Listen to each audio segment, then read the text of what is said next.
해설지 다 받으셨죠? 예, 저는 해설지가 없네. 여기 가져가셨나봐요? 예, 그, 수업 자료는요, 예, 만약에 이제 늦게 오시거나 해서 못 받으시면 저한테 오지 마세요. 저도 받아서 이렇게 쓰는 사람이라서 1층에 상담처 가서 자료 주세요. 그러시면 됩니다. 문제가 공부 좀 하신 분들은 뭐 풀 수 있을 것 같은데 좀 안 하신 분은 조금 어렵죠. 좀 어려웠을 거예요. 생각도 해야 되는 부분도 있고, 내일 문제도 마찬가지일 겁니다. 그러니까 아까 말씀드린 대로 모의고사는 한 연습용이다, 그냥 감각용이다 이렇게 생각하시고, 너무 크게 부담 갖지 마십시오. 부담은 이제 9월부터 부담 가지시고, 지금은 크게 부담 갖지 마시고, 감각 좀 익히고, 이제 이론 정리할 때 정리에 좀 초점을 맞추시고, 두 개 다 잡으시려면 답을 잡으시는데 너무 부담 갖지 마시라는 말씀 드리고 싶습니다. 아까 제가 쭉 한번 둘러보니까, 그래도 이제 어느 정도 쓰시는 분도 계시고, 아예 어떻게 써야 될지를 모르시는 분도 계시고, 여러 가지 이제 다양한 선생님들이 계셨는데, 뭐, 하나씩 이제 배워가면 되니까, 쓰는 방법도, 계속 이제 모의고사를 보면서, 모범 답안을 또 익히고 하다 보면, 쓰는 거는 크게 문제가 안 될 거예요. 이제 중요한 거는 이제 내용을 암기를 못해서 못 쓰는 경우가 이제 발생하죠. 자, 하나씩 해설하겠습니다. 1회 영역별 이제 첫 번째 문제죠. 논술을 이제 작성하는 거 간단하게만 설명드리도록 하겠습니다. 맨 처음에 이제 문제를 파악하는 거죠. 논술의 문제를 논제라고 그럽니다. 논술 문제를 쭉 읽고, 어떤 쟁점이 있고, 배점 기준이 어떤지, 그런 걸 이제 쭉 파악을 합니다. 파악하실 때 문제를 보면서 떠오르는 생각들이 분명히 있을 거예요. 그때 그 문제지에다 바로 옆에다 바로바로 기재하십시오. 개요 작성지가 따로 있는데, 개요 작성지를 활용하셔도 좋고, 그냥 시험지에다 그냥 써도 좋습니다. 어쨌든 이제 문제 풀면서 떠오르는 생각들을 바로 옆에다 이제 기재를 해놓고, 넘어가시면 좋겠고요. 그 다음 전체 주제를 한번 생각해 보시죠. 주제어가 나와 있으니까, 전체 주제를 한번 좀 생각해 보시면 좋겠죠. 오늘 같은 경우는 문제가 교육과정 설계 운영자로서 교사에 갖출 역량이니까, 교육과정 설계하고 운영하는 선생님이 어떤 역량을 갖춰야 될 것인가 라고 하는 부분이죠. 한마디로 말하면 이제 교육과정을 설계 운영하는 교사는 그에 필요한 역량을 갖추자라고 하는 게 주제가 되겠죠. 그죠? 그게 필요한 역량들은 이제 여러 가지 있겠지만 어쨌든 교육과정 설계 운영자로서 교사는 그 교육과정 설계 운영에 필요한 역량을 갖추고 있어야 된다. 이게 이제 전체 주제가 될 겁니다. 이런 전체 주제를 한번 그냥 간단하게 생각해보고 이제 바로 이제 문제 파악하면서 개요 작성을 하게 되는데, 개요 작성하고 개요 작성할 때는 이제 본론부터 논점별로 쭉 개요를 작성하겠죠. 그리고 서론 개요 작성하고 결론 개요 작성하고 하는데, 개요 작성이 끝나면 이제 서론, 본론, 결론 이제 글을 쓰게 됩니다. 글을 쓸 때 그럼 개요 작성 시간을 얼마나 둬야 될 것인가? 이게 이제 사람마다 다르죠. 개요 작성 시간은 서본결 글로 옮기는 시간이 있고, 그 옮기는 시간을 제외한 나머지를 다 개요 작성 시간에 집어넣으시면 됩니다. 그래서 아무리 개요 작성이 꼼꼼하게 되어 있을지라도 서본결 옮길 때 또 생각을 하게 되거든요. 우리 글 쓸 때 항상 생각을 하면서 글을 쓰게 되니까 기준을 서본결 옮기는 시간을 기준으로 잡으셔야 돼요. 그래서 내가 예를 들어서 서본결 옮기는데 30분 걸린다. 그러면 이제 30분 잡고 나머지 수정하는 것도 수정도 하셔야 돼요. 5분 정도 남겨놓고. 왜냐하면 쭉 논점 보면서 배점 기준표 보면서 빠진 게 있는지 없는지 쭉 훑어봐야 되고, 문장이 혹시 쓰다가 요게 안 떠올라서 키워드가 안 떠올라서 거기 비워뒀다 그러면 그 표현의 적절성이 위배되니까 그것도 이제 메꿔야 되고, 아예 이제 뭐 두 줄 그어버린다든지, 그 문장 자체가 완성된 문장이 돼야 되니까, 그런 여러 가지들을 이제 검토하기 위해서 5분 정도 시간을 할애해야 됩니다. 그래서 5분 빼고, 그 다음 서본결 작성에 예를 들어서 30분 걸린다. 35분 걸리잖아요. 그죠? 그럼 60분에 35분이니까 25분이 남아있죠. 25분이 전부 다 논술 문제 읽고 개요 작성하는 시간이라고 보시면 돼요. 사람에 따라 다른 거죠. 20분 만에 옮기면 20하고 5분 빼고 나머지 35분이 개요 작성 시간이다 이렇게 보시면 돼요. 그래서 이제 이거는 이제 연습하시면서 본인이 느끼셔야 돼요. 자기 나름대로 서본결 옮기는데 몇 분 걸리는지 이제 체크해가면서 그걸 이제 딱 시간 빼고 나머지 문제 읽고 개요 작성. 예를 들어서 뭐 개요 작성 시간 내가 30분이다 그러면 그걸 또 나눠야 되겠죠. 논점 4개니까 4개 하나씩 이제 시간 4등분 해서 시간 할당해서 그 시간이 가능하면 초과되지 않도록 해줘야 되죠. 초과돼 버리면 뒤로 계속 밀려버립니다. 그러면 제한된 시간 안에 답안을 못 쓰게 되니까 요런 정도, 지금은 한 뭐 60분, 70분 정도 조금 밀려도 돼요. 70분 정도까지. 그런데 이제 9월부터는 어쨌든 밀리면 안 될 겁니다. 이렇게 이제, 다시 말씀드리면 정리를 하면, 서번결 옮기는 시간과 그리고 검토, 수정하는 시간 빼고 나머지 다 문제 읽고 계획 작성하는데, 그 시간을 4등분해서 논점 하나씩 이렇게 할당해서 나가겠다. 이렇게 생각하시면 되겠습니다. 쓰면서 느낀다는 거고요. 자, 그 다음에, 서론 쓰는 거는 이제, 저하고 같이 공부하시면 조금 해보시면 서론은, 금방 쓰게 됩니다. 서론 실제 시험장 가셔서 서론 쓰는데 10분, 15분 걸렸다는 분들 많습니다. 그런데 그 아까운 시간을 서론에다 다시 물어보면 너무 곤란하죠, 그죠? 조금 연습하시면 1분 안에 서론 그냥 바로바로 튀어나와요. 조금만 공부해보시면, 외울 필요도 없고, 그 방법을 이제 안내해드리도록 하겠습니다. 자, 이제 하나씩 보겠습니다. 이제 먼저 이제 배점 분석하면서 몇 점 각각 어떤 영역에서 몇 점이 할당되어 있는지를 보셔야 되는데, 자, 우리가 이제 먼저 읽을 때 지시문부터 나옵니다. 이 지시문이라고 하는 것이고, 지시사항이죠. 지시문 읽고, 그 다음에 밑에 이제 제시문 읽고 배점 기준표 있는데, 지시문 읽고 제시문 읽기 전에 배점 기준표부터 점수부터 어쩌면 우리가 점수를 따기 위해서 시험 보는 것이니까 점수부터 먼저 보고 그 다음에 배점 분석 이렇게 그 제시문으로 들어야 됩니다. 먼저 지시문 보시면 중학교 권교사가 교육과정 개발에 성찰한 내용이다 해서 교육과정 성찰 메모를 중심으로 해서 교육과정 설계 운영자로서 교사의 역량이죠. 교사 가철 역량. 이게 주제다 그러면 주제를 일단은 이제 밑줄 그어야 되겠죠. 밑줄 긋고. 그 다음에 요거를 중심으로 해서 논점이 4개입니다. 교육과정 개발과 두 번째 교육과정 구성에 중점 주의해라. 교육과정 재구성 전략 이렇게 4가지를 내용을 이 구성 요소로 해서 논하시오 이렇게 되죠. 각각 만약에 이제 우리가 교육과정이니까 이제 다 교육과정 부분이지만 요 딱 읽는 순간 어디 심리에서 나왔고 교사학습에서 나왔고 평가에서 나왔고 행정에서 나왔구나 딱딱 파악이 될 거예요. 그죠? 그 다음에 이제 배점 분석을 들어갔죠. 총 이제 논술 내용은 보통 15점입니다. 16점이 배당될 때도 있습니다. 15점이고, 형식 점수가 5점이구나. 이제 보시고, 맨날 보는 사항이지만 16점인지, 15점인지 한번 확인해 보시고, 그 다음에 여기 형식 점수부터 보시면, 형식 점수는 논술의 이 내용 부분과 주제와 연계, 그 다음 논리적 형식이죠. 주제와 그 내용을 연계시키라는 겁니다. 요게 2점이고 논리적 형식은 서본결입니다. 서본결 쓰라. 이거 1점. 그래서 총 3점이 배당돼 있죠. 서론, 본론, 결론의 형식을 갖추고 두 번째는 이 각각의 논점을 4개 논점을 주제와 연계시키는 것이 2점입니다. 그래서 2점이기 때문에 이게 되게 중요한 거죠. 그죠? 1, 2점이 어디입니까? 그죠? 그래서 각각의 논점과 주제를 연결지어서 매 문단마다 본론 4개 문단 각각 문단마다 주제 문장을 꼭 써주셔야 됩니다. 주제 문장은 첫 번째 들어올 때 쓰는 두괄식이든 마지막에 나올 때 쓰는 미괄식이든 양쪽을 쓰는 양괄식이든 반드시 써주셔야 되고 4개 논점에서 최소 3개 이상 써주셔야 돼요. 그래야지 점수 다 받을 수 있어요. 만약에 이제 하나씩 빠지면 하나씩 빠질 때마다 1점씩 깎습니다. 일단은 기본적으로 4개 다 쓰겠다 이렇게 생각하시고 그리고 주제문 쓸 때, 주제 문장은 한 문장 쓸 수도 있고 2문장 쓸 수도 있어요.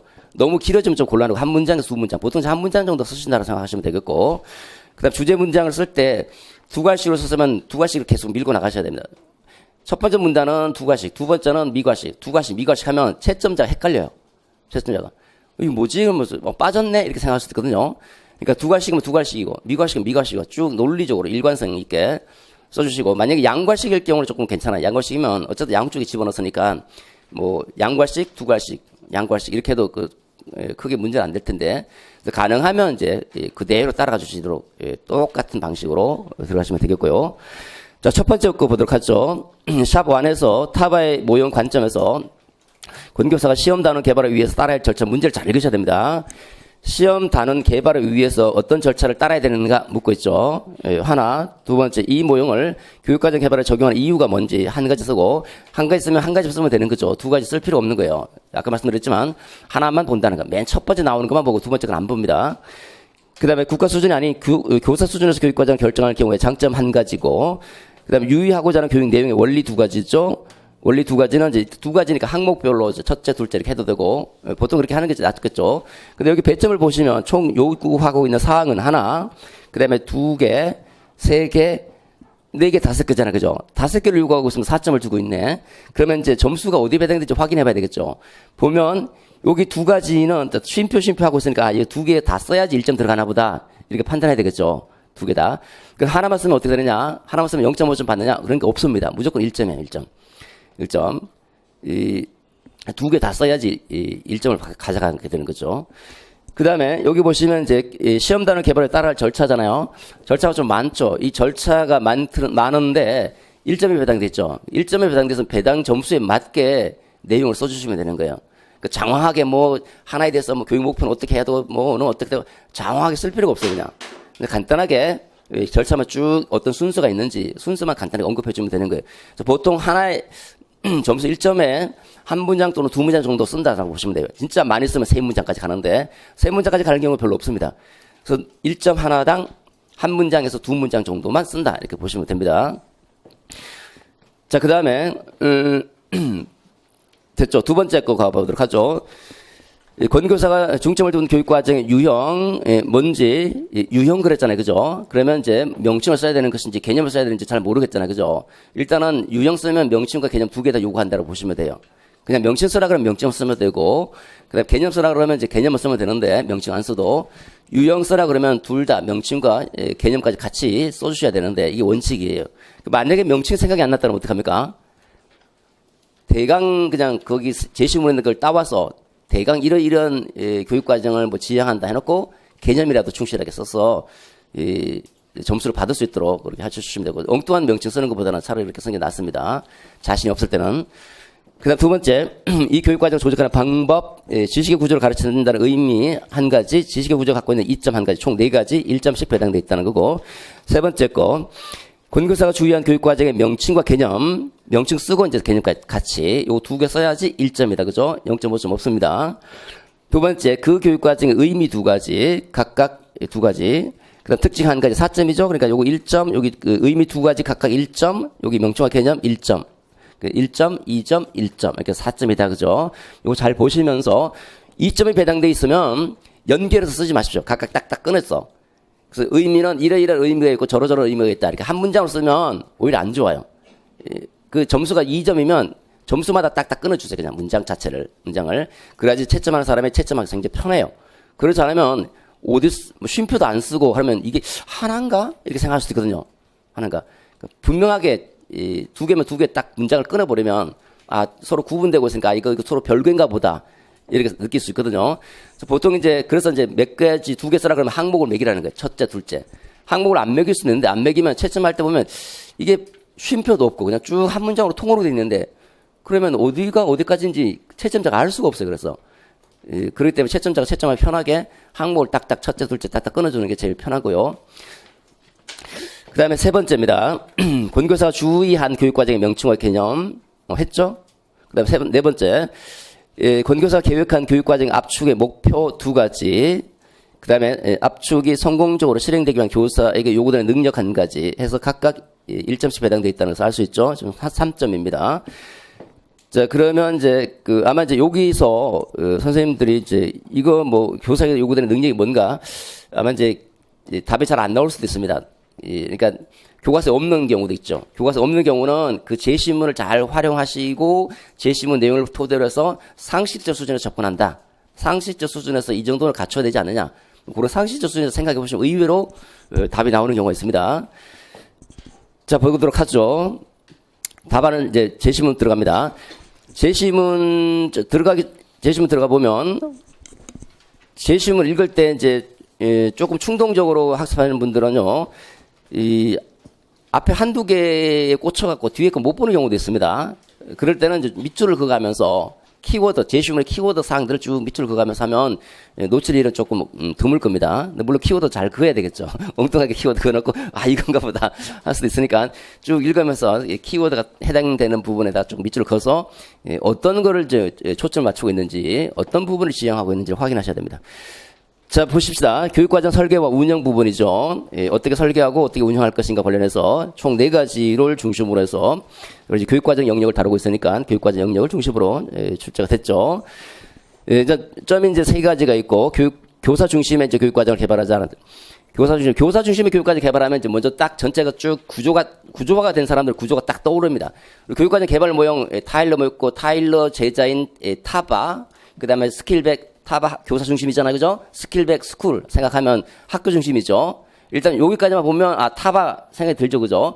그뿐만 아니라 이제 그리고 개발 모형이 끝나면 이제 그러니까 개발 모형, 그다음 실제 모형. 실제 모형에는 스킬 슈압과 워커 두 가지가 있는데 모형을 제시한 사람 이제 워커니까 워커는 교사와 관련 없는 거잖아요. 그죠? 교사 중심의 모형은 아니죠. 그다음에 다음 넘어가 보시면 이제 이해 모형이잖아요. 이해 모형에서는 이제 뭐 파이너, 아이즈너, 그다음에 애플 이런 사람이 있는데 파이너와 아이즈너 같은 경우는 약간 교사 중심 모형이라 말을 하지 않지만 교사 중심적일 수밖에 없는 거예요. 교사 중심적일 수밖에 없어요.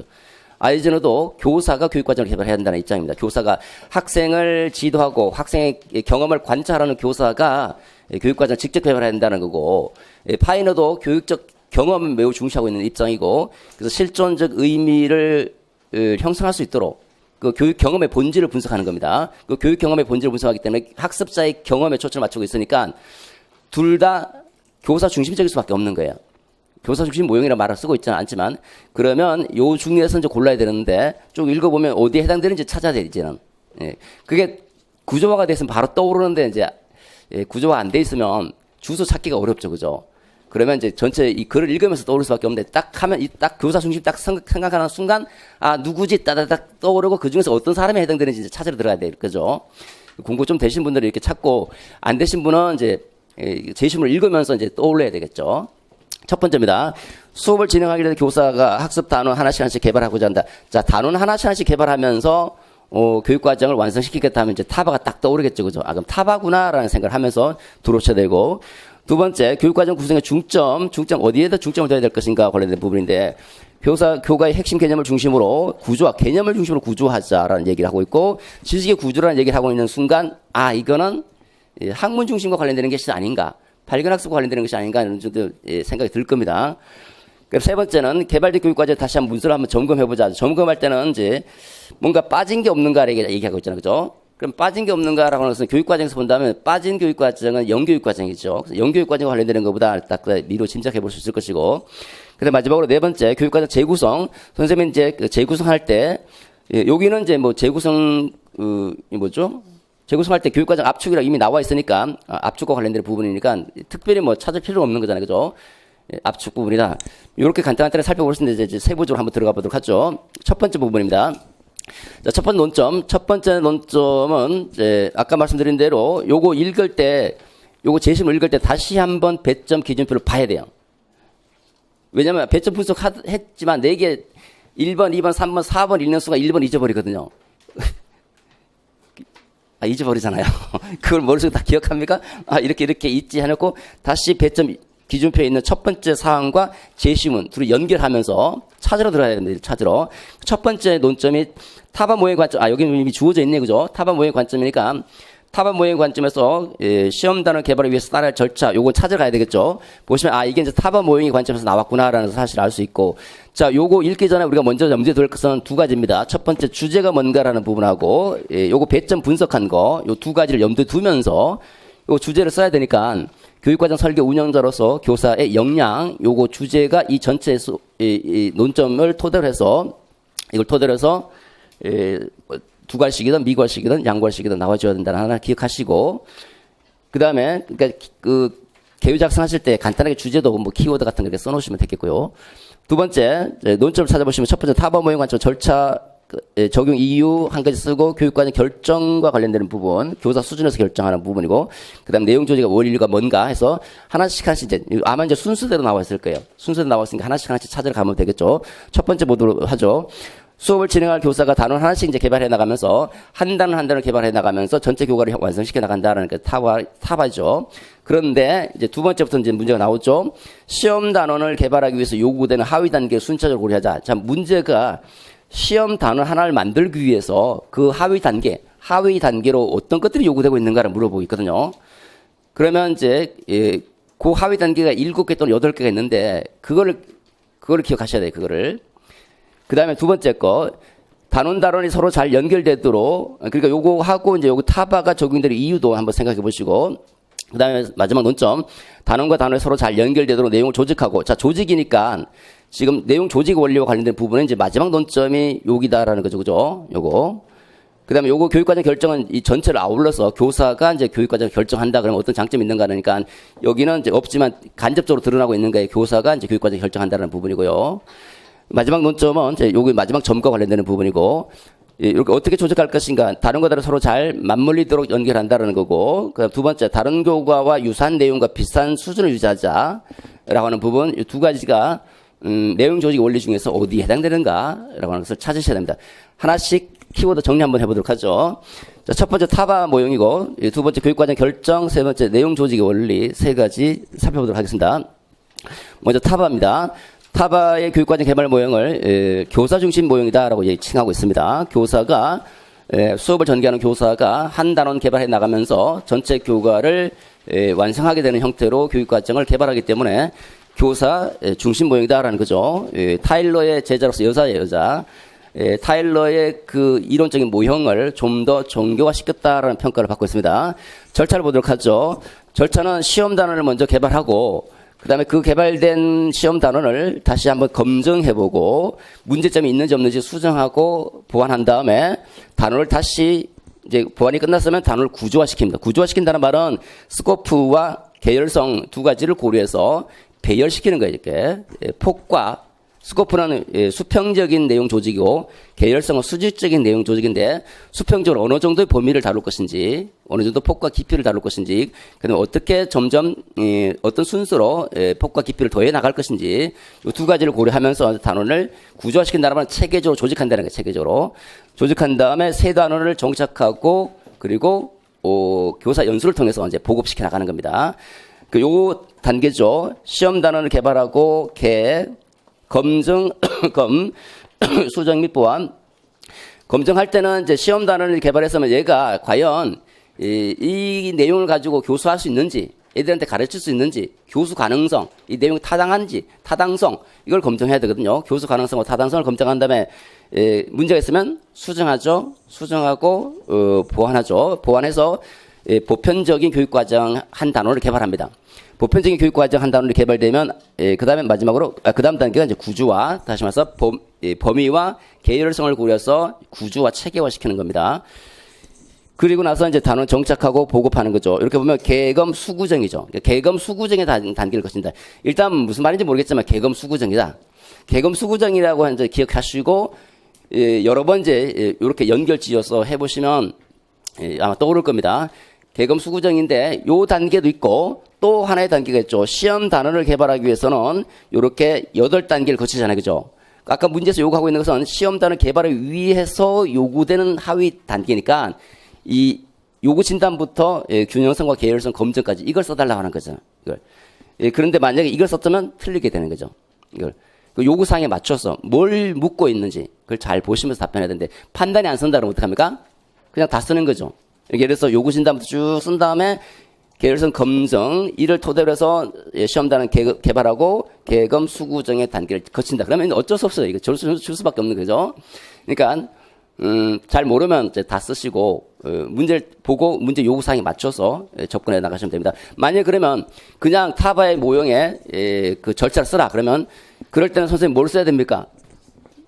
이거 하위 8개를 써야 되는 건지 이거 5개를 써야 되는지 이제 판단을 안 쓰잖아요. 그죠? 그냥 타바 모형에 절차 쓰라 라고 할 때는 그때는 학자들에 따라 견해가 갈려요.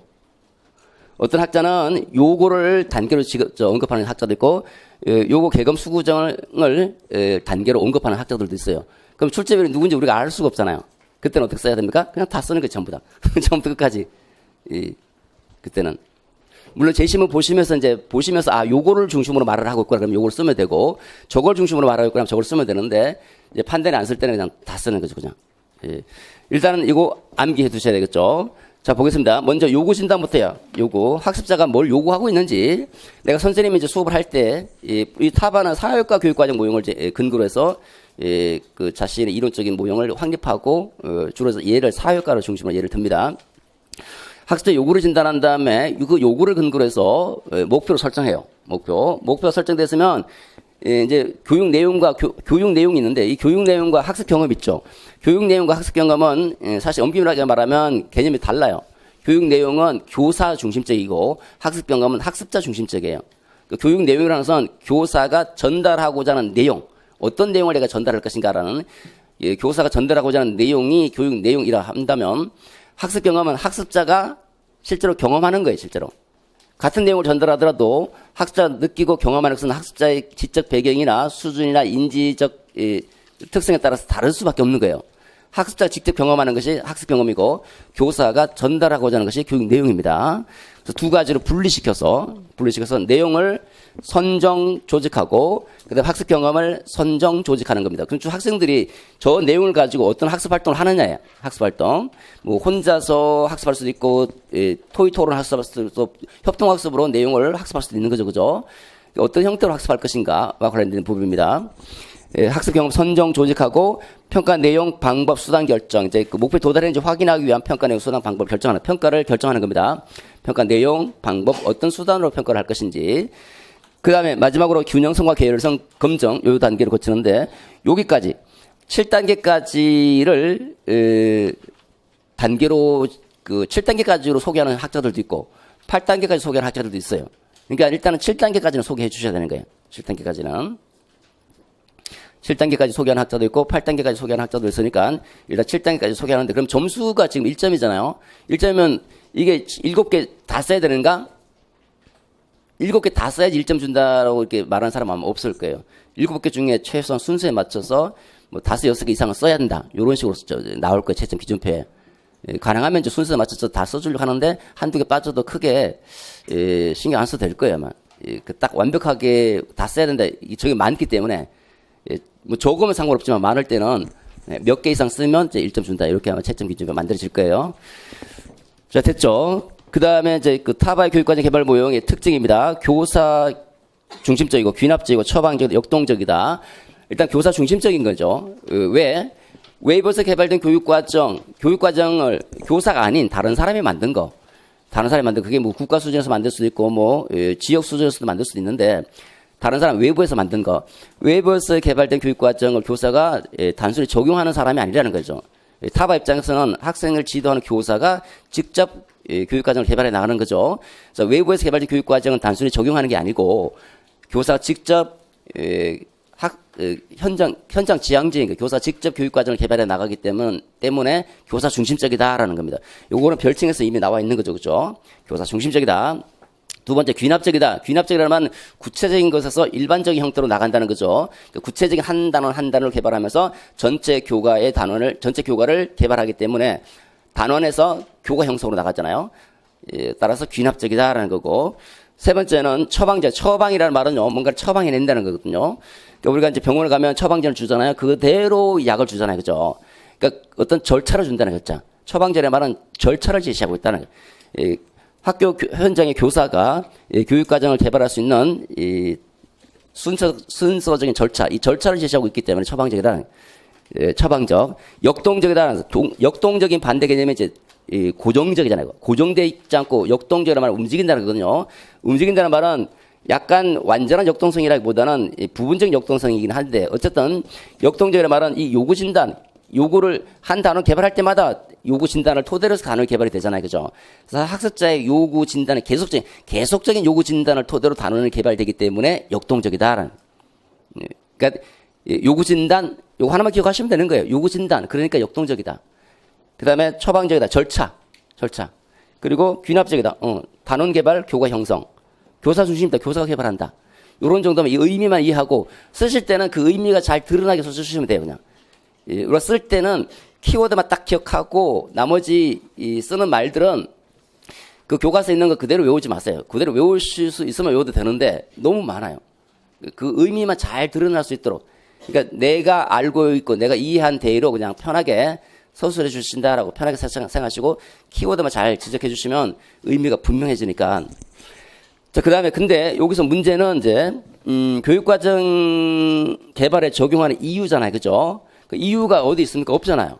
없으면 내가 알고 있는 지식은 이거밖에 없다. 이 지식을 토대로 해서 이유를 설득력 있게 써줘야 되는 거죠. 쓸 수 있는 방법은 요거밖에 없어. 특징, 그죠? 특징을 생각해보면, 이 교육과정 개발을 적용할 수 있는 이유를 찾아볼 수 있죠. 첫 번째는 교사 중심적이라는 거잖아요. 그죠? 교사 교사가 학생을 지도하는 교사가 직접 교육과정을 개발하기 때문에 타바 모형을 교육과정 개발에 적용하는 이유가 되는 거죠, 그죠? 두 번째, 귀납적이다. 교사가 한 단원 한 단원 지도하면서 전체 교과로 개발이 돼 나가기 때문에 이 학교 현장에 적합한 교육과정이 마련될 수 있다. 세 번째, 처방적이다. 교사가 단원 개발부터 전체 교과로 어떻게 그 교육과정을 개발해야 될지 처방적인 절차를 제시하고 있기 때문에 현장 교사가 사용하기 유용하기 때문이다. 이런 식으로. 그래서 뒤에 말을 약간 변형시켜서 설득력 있게 이유를 제시하는 문장으로 제시해 주시면 되죠. 그죠? 이런 것들 응용해서. 자, 그 다음 두 번째로 가보겠습니다. 교육과정 결정과 관련된 부분이죠. 교육과정 결정, 누가 교육과정을 만들고 결정하는가. 크게 보면 중앙집권형과 지방분권형 분리되고요. 이 두 가지를 절충한 절충형, 그러니까 세 가지로 나눠볼 수 있습니다. 이따 다시 한번 봅니다. 일단 간단하게 그 문제와 관련된 부분만 일단 설명드리도록 하죠. 자, 먼저 중앙집권형은 교육부가 교육과정을 만드는 거예요. 교육과정 결정해요. 교육부에서 교육과정 개발 전문가나 교수라고 하는 엘리트들을 중심으로 해서 교육과정을 개발되죠. 2015 개정교육과정이 바로 중앙교육부에서 소수 엘리트들을 모아서 교육과정을 만든 거예요. 국가 수준의 교육과정이 만들어지죠. 이걸 우리가 중앙집권형이라고 하는 것이고, 지방분권형은 지방에서 시도교육청이나 학교 단위에서 교육과정을 개발하는 겁니다. 이걸 지방분권형이라고 하죠. 그러니까 여러 그 교사들이 이제 대거 참여해서 만들어지는데, 중앙집권형은 교사가 참여가 안 되는 거죠. 교사가 참여하는 것이 아니라 엘리트라고 하는 그 교육과정 개발 전문가, 교육과정 개발 전문가와 대학 교수들이 참여해서 만들어지죠. 그러니까 교사들이 참여하지 않기 때문에 교사 배제 교육과정이 만들어지고, 교사 배제 티처 프루프, 교사가 배제되니까 교육과정 사소화 현상이 나타날 수 있다는 게 가장 큰 단점 중에 하나가 교육과정 사소화, 교육과정을 사소하게 여긴다는 게 선생님들이. 그래서 2015 개정교육과정이 어떤 것인지 모르는 교사들이 굉장히 많아요. 왜냐하면 나와 별로 관심 없는 부분이기 때문에. 근데 이 같은 경우는 교사들이 직접 참여해서 교육과정을 개발하잖아요. 그죠? 그래서 가장 중요한 거는 교사들이 참여한다는 거예요, 교사들이 참여하기 때문에 교육과정 개발할 때도 적극적으로 개발에 임하고, 개발된 교육과정 운영할 때도 주인의식을 갖고 운영할 수밖에 없는 거예요. 적극적으로 능동적으로 운영할 수밖에 없는 거죠. 그래서 가장 큰 장점은 교사들이 참여하기 때문에 주인의식을 갖고 교육과정을 개발하고 교육과정 운영에 적극적이다는 거. 적극적이다. 일단은 여기 포인트를 잡으시면 되죠. 교사들이 참여한다는 포인트를 잡고 들어가시면 되겠고, 두 번째 수정입니다. 수정. 유연하게 수정 운영이 가능하다. 여기 포인트죠. 유연하게 상황에 맞추어서 수정하고 운영하는 것이 유연할 수 있다. 융통성 있게 수정하고 운영할 수 있다는 것. 상황에 따라서 예를 들어서 학교 교육과정이 만들어졌다. 학교 교육과정이 월별로 뭐 3월에 뭐하고 4월에 뭐하고 쭉 5월에 이제 현장학습하기로 되어 있습니다. 교육과정 딱 1년치 교육과정이 딱 만들어졌습니다. 5월에 현장학습하기로 되어 있는데 갑자기 뭐 바다에 여기서 제주도 가기로 되어 있는데 뭐 사고가 났다. 그럼 어떡합니까? 수정할 수밖에 없는 거죠. 배 타면 안 되겠다. 그러면 이제 산으로 가든지 이렇게 수정할 수밖에, 유연하게 상황에 따라서. 근데 만약 국가 수준에서 모든 전국의 학교, 모든 중학교 학생들 5월에 현장학습 가야 된다. 딱 나와버리면 이거 수정하기 쉽지 않죠. 왜? 법적인 성격을 띠고 있으니까. 수정하기 쉽지 않습니다. 국가 수준 교육과정은 법적인 성격을 띠고 있어요. 그래서 이걸 수정하기 쉽지 않은데, 이거는 교사들이 다시 참여해서 그 상황에 맞게 유연하게 수정할 수 있다는 거. 이게 가장 큰 장점이죠. 두 가지. 그 다음에 학교 상황이라든지 학생 상황이라든지 학부모 요청이라든지 그런 여러 주변에 맥락적 특성을 고려해서 교육과정이 구성되기 때문에 학습자에게 자발적 학습 기회가 촉진된다는 것은 장점이긴 한데요. 뭐 두 가지 정도 이제 기억하시면 되겠죠. 그 다음에 문제점은 이 교사가 과연 얼마나 교육과정 개발의 전문성을 갖고 있느냐 문제겠죠. 교육과정 개발의 전문성을 갖고 있느냐. 그 다음에 시간이 얼마나 많은가.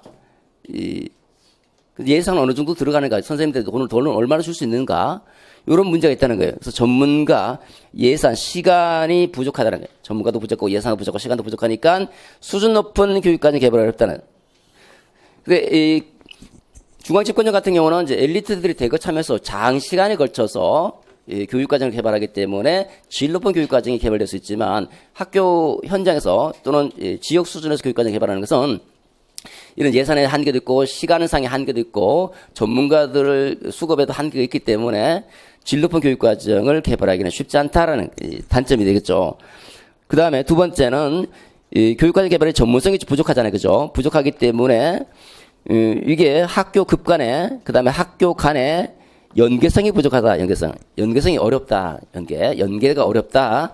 그러니까 학교 급 간, 다시 말해서 학년 간에 1학년, 2학년, 3학년 서로 잘 연계가 돼야 되는데 선생님들이 전문성이 부족하다 보면 연계가 잘 못 일어날 수도 있고, 두 번째 학교 간에 A 중학교, B 중학교, C 중학교 서로 달라요. 교육과정이.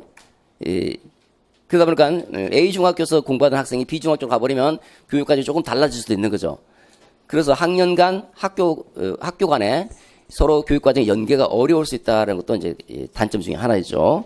요런 정도. 물론 이제 지역이나 학교 간에 격차가 심할 수 있죠. 그죠? 어떤 지역은 우수한 선생님들이 모여있고 어떤 지역은 좀 덜 우수한 선생님들이 모여있다면 분명히 격차가 나타날 수밖에 없을 겁니다.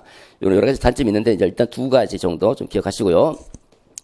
자, 요거 중에서 이제 하나만 써주시면 되겠죠.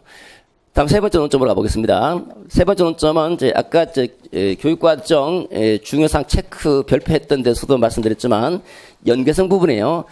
교육과정 내용 조직의 원리와 내용 선정의 원리는 이미 출제가 됐습니다. 내용 조직의 원리도 계속성, 계열성, 통합성, 계계통은 이미 출제가 됐고, 또 한 번 나온다면 이제 스코프와 연계성 딱 두 가지. 그래서 두 가지만 쭉 기억하시면 되는데, 자, 연계성이라고 하는 것은 수직적 측면과 수평적 측면이 있습니다. 수직적 연계성은 서로 연계라는 말은 서로 잘 맞물린다는, 서로 잘 연결된다는 거예요. 수직이라는 말은 1단원 끝났는데 1단원 다음에 2단원 들어가야 되잖아요. 그죠? 1단원 토대로 2단원이 운영이 되는데 1단원과 2단원의 개입이 크면 어떻습니까? 잘 맞물리지가 않겠죠. 갑자기 오려져. 1단원하고 2단원 갑자기 어려워지면 애들이 적응을 잘 못하죠. 단원과 단원 간에 연계가 일어나야 되겠고, 두 번째 1학년과 2학년 내용과 2학년 내용의 그 수준의 차이가 크면 역시 마찬가지로 굉장히 힘들어지겠죠. 학년 간에, 학교 간에, 학교급 간에, 초등학교, 중학교, 고등학교 간에 갑자기 그 내용의 차이가 크면 역시 마찬가지로 힘들어집니다. 그러니까 이렇게 단원 간에, 그 다음에 학년 간에, 학교 간에 내용이 잘 맞물리도록 하는 게 이제 연계성인데, 수직적 연계성인데, 한마디로 말하면 앞에 학습 내용과 뒤에 학습 내용, 학습의 종결점과 다음 학습의 출발점, 다른 말하면 선후학습이죠. 그죠? 선후학습. 앞에 선행학습과 후행학습. 둘이 서로 잘 맞물려서 연결될 수 있도록 조직하는 것을 수직적 연계성이다. 그 다음에 연계성 중에서 수평적 연계성입니다. 수평적 연계성은 수평이거든요. 그 수평적인 조직 원리인데, 보시면 이게 이제 중학교 3학년이다, 2학년이다, 뭐 3학년이다, 2학년이다. 그럼 2학년 학생들이 A 교과도 배우고 B 교과도 배우고 C 교과도 배운다 그러면 A, B, C 교과를 배울 때 여기에서 사회다. 사회의 통계가 나오고 수학이다. 비수학에서도 통계가 나오거든요. 근데 수학에서 나오는 통계보다 사회에서 나오는 통계가 더 어려워지면 곤란하잖아요. 그죠?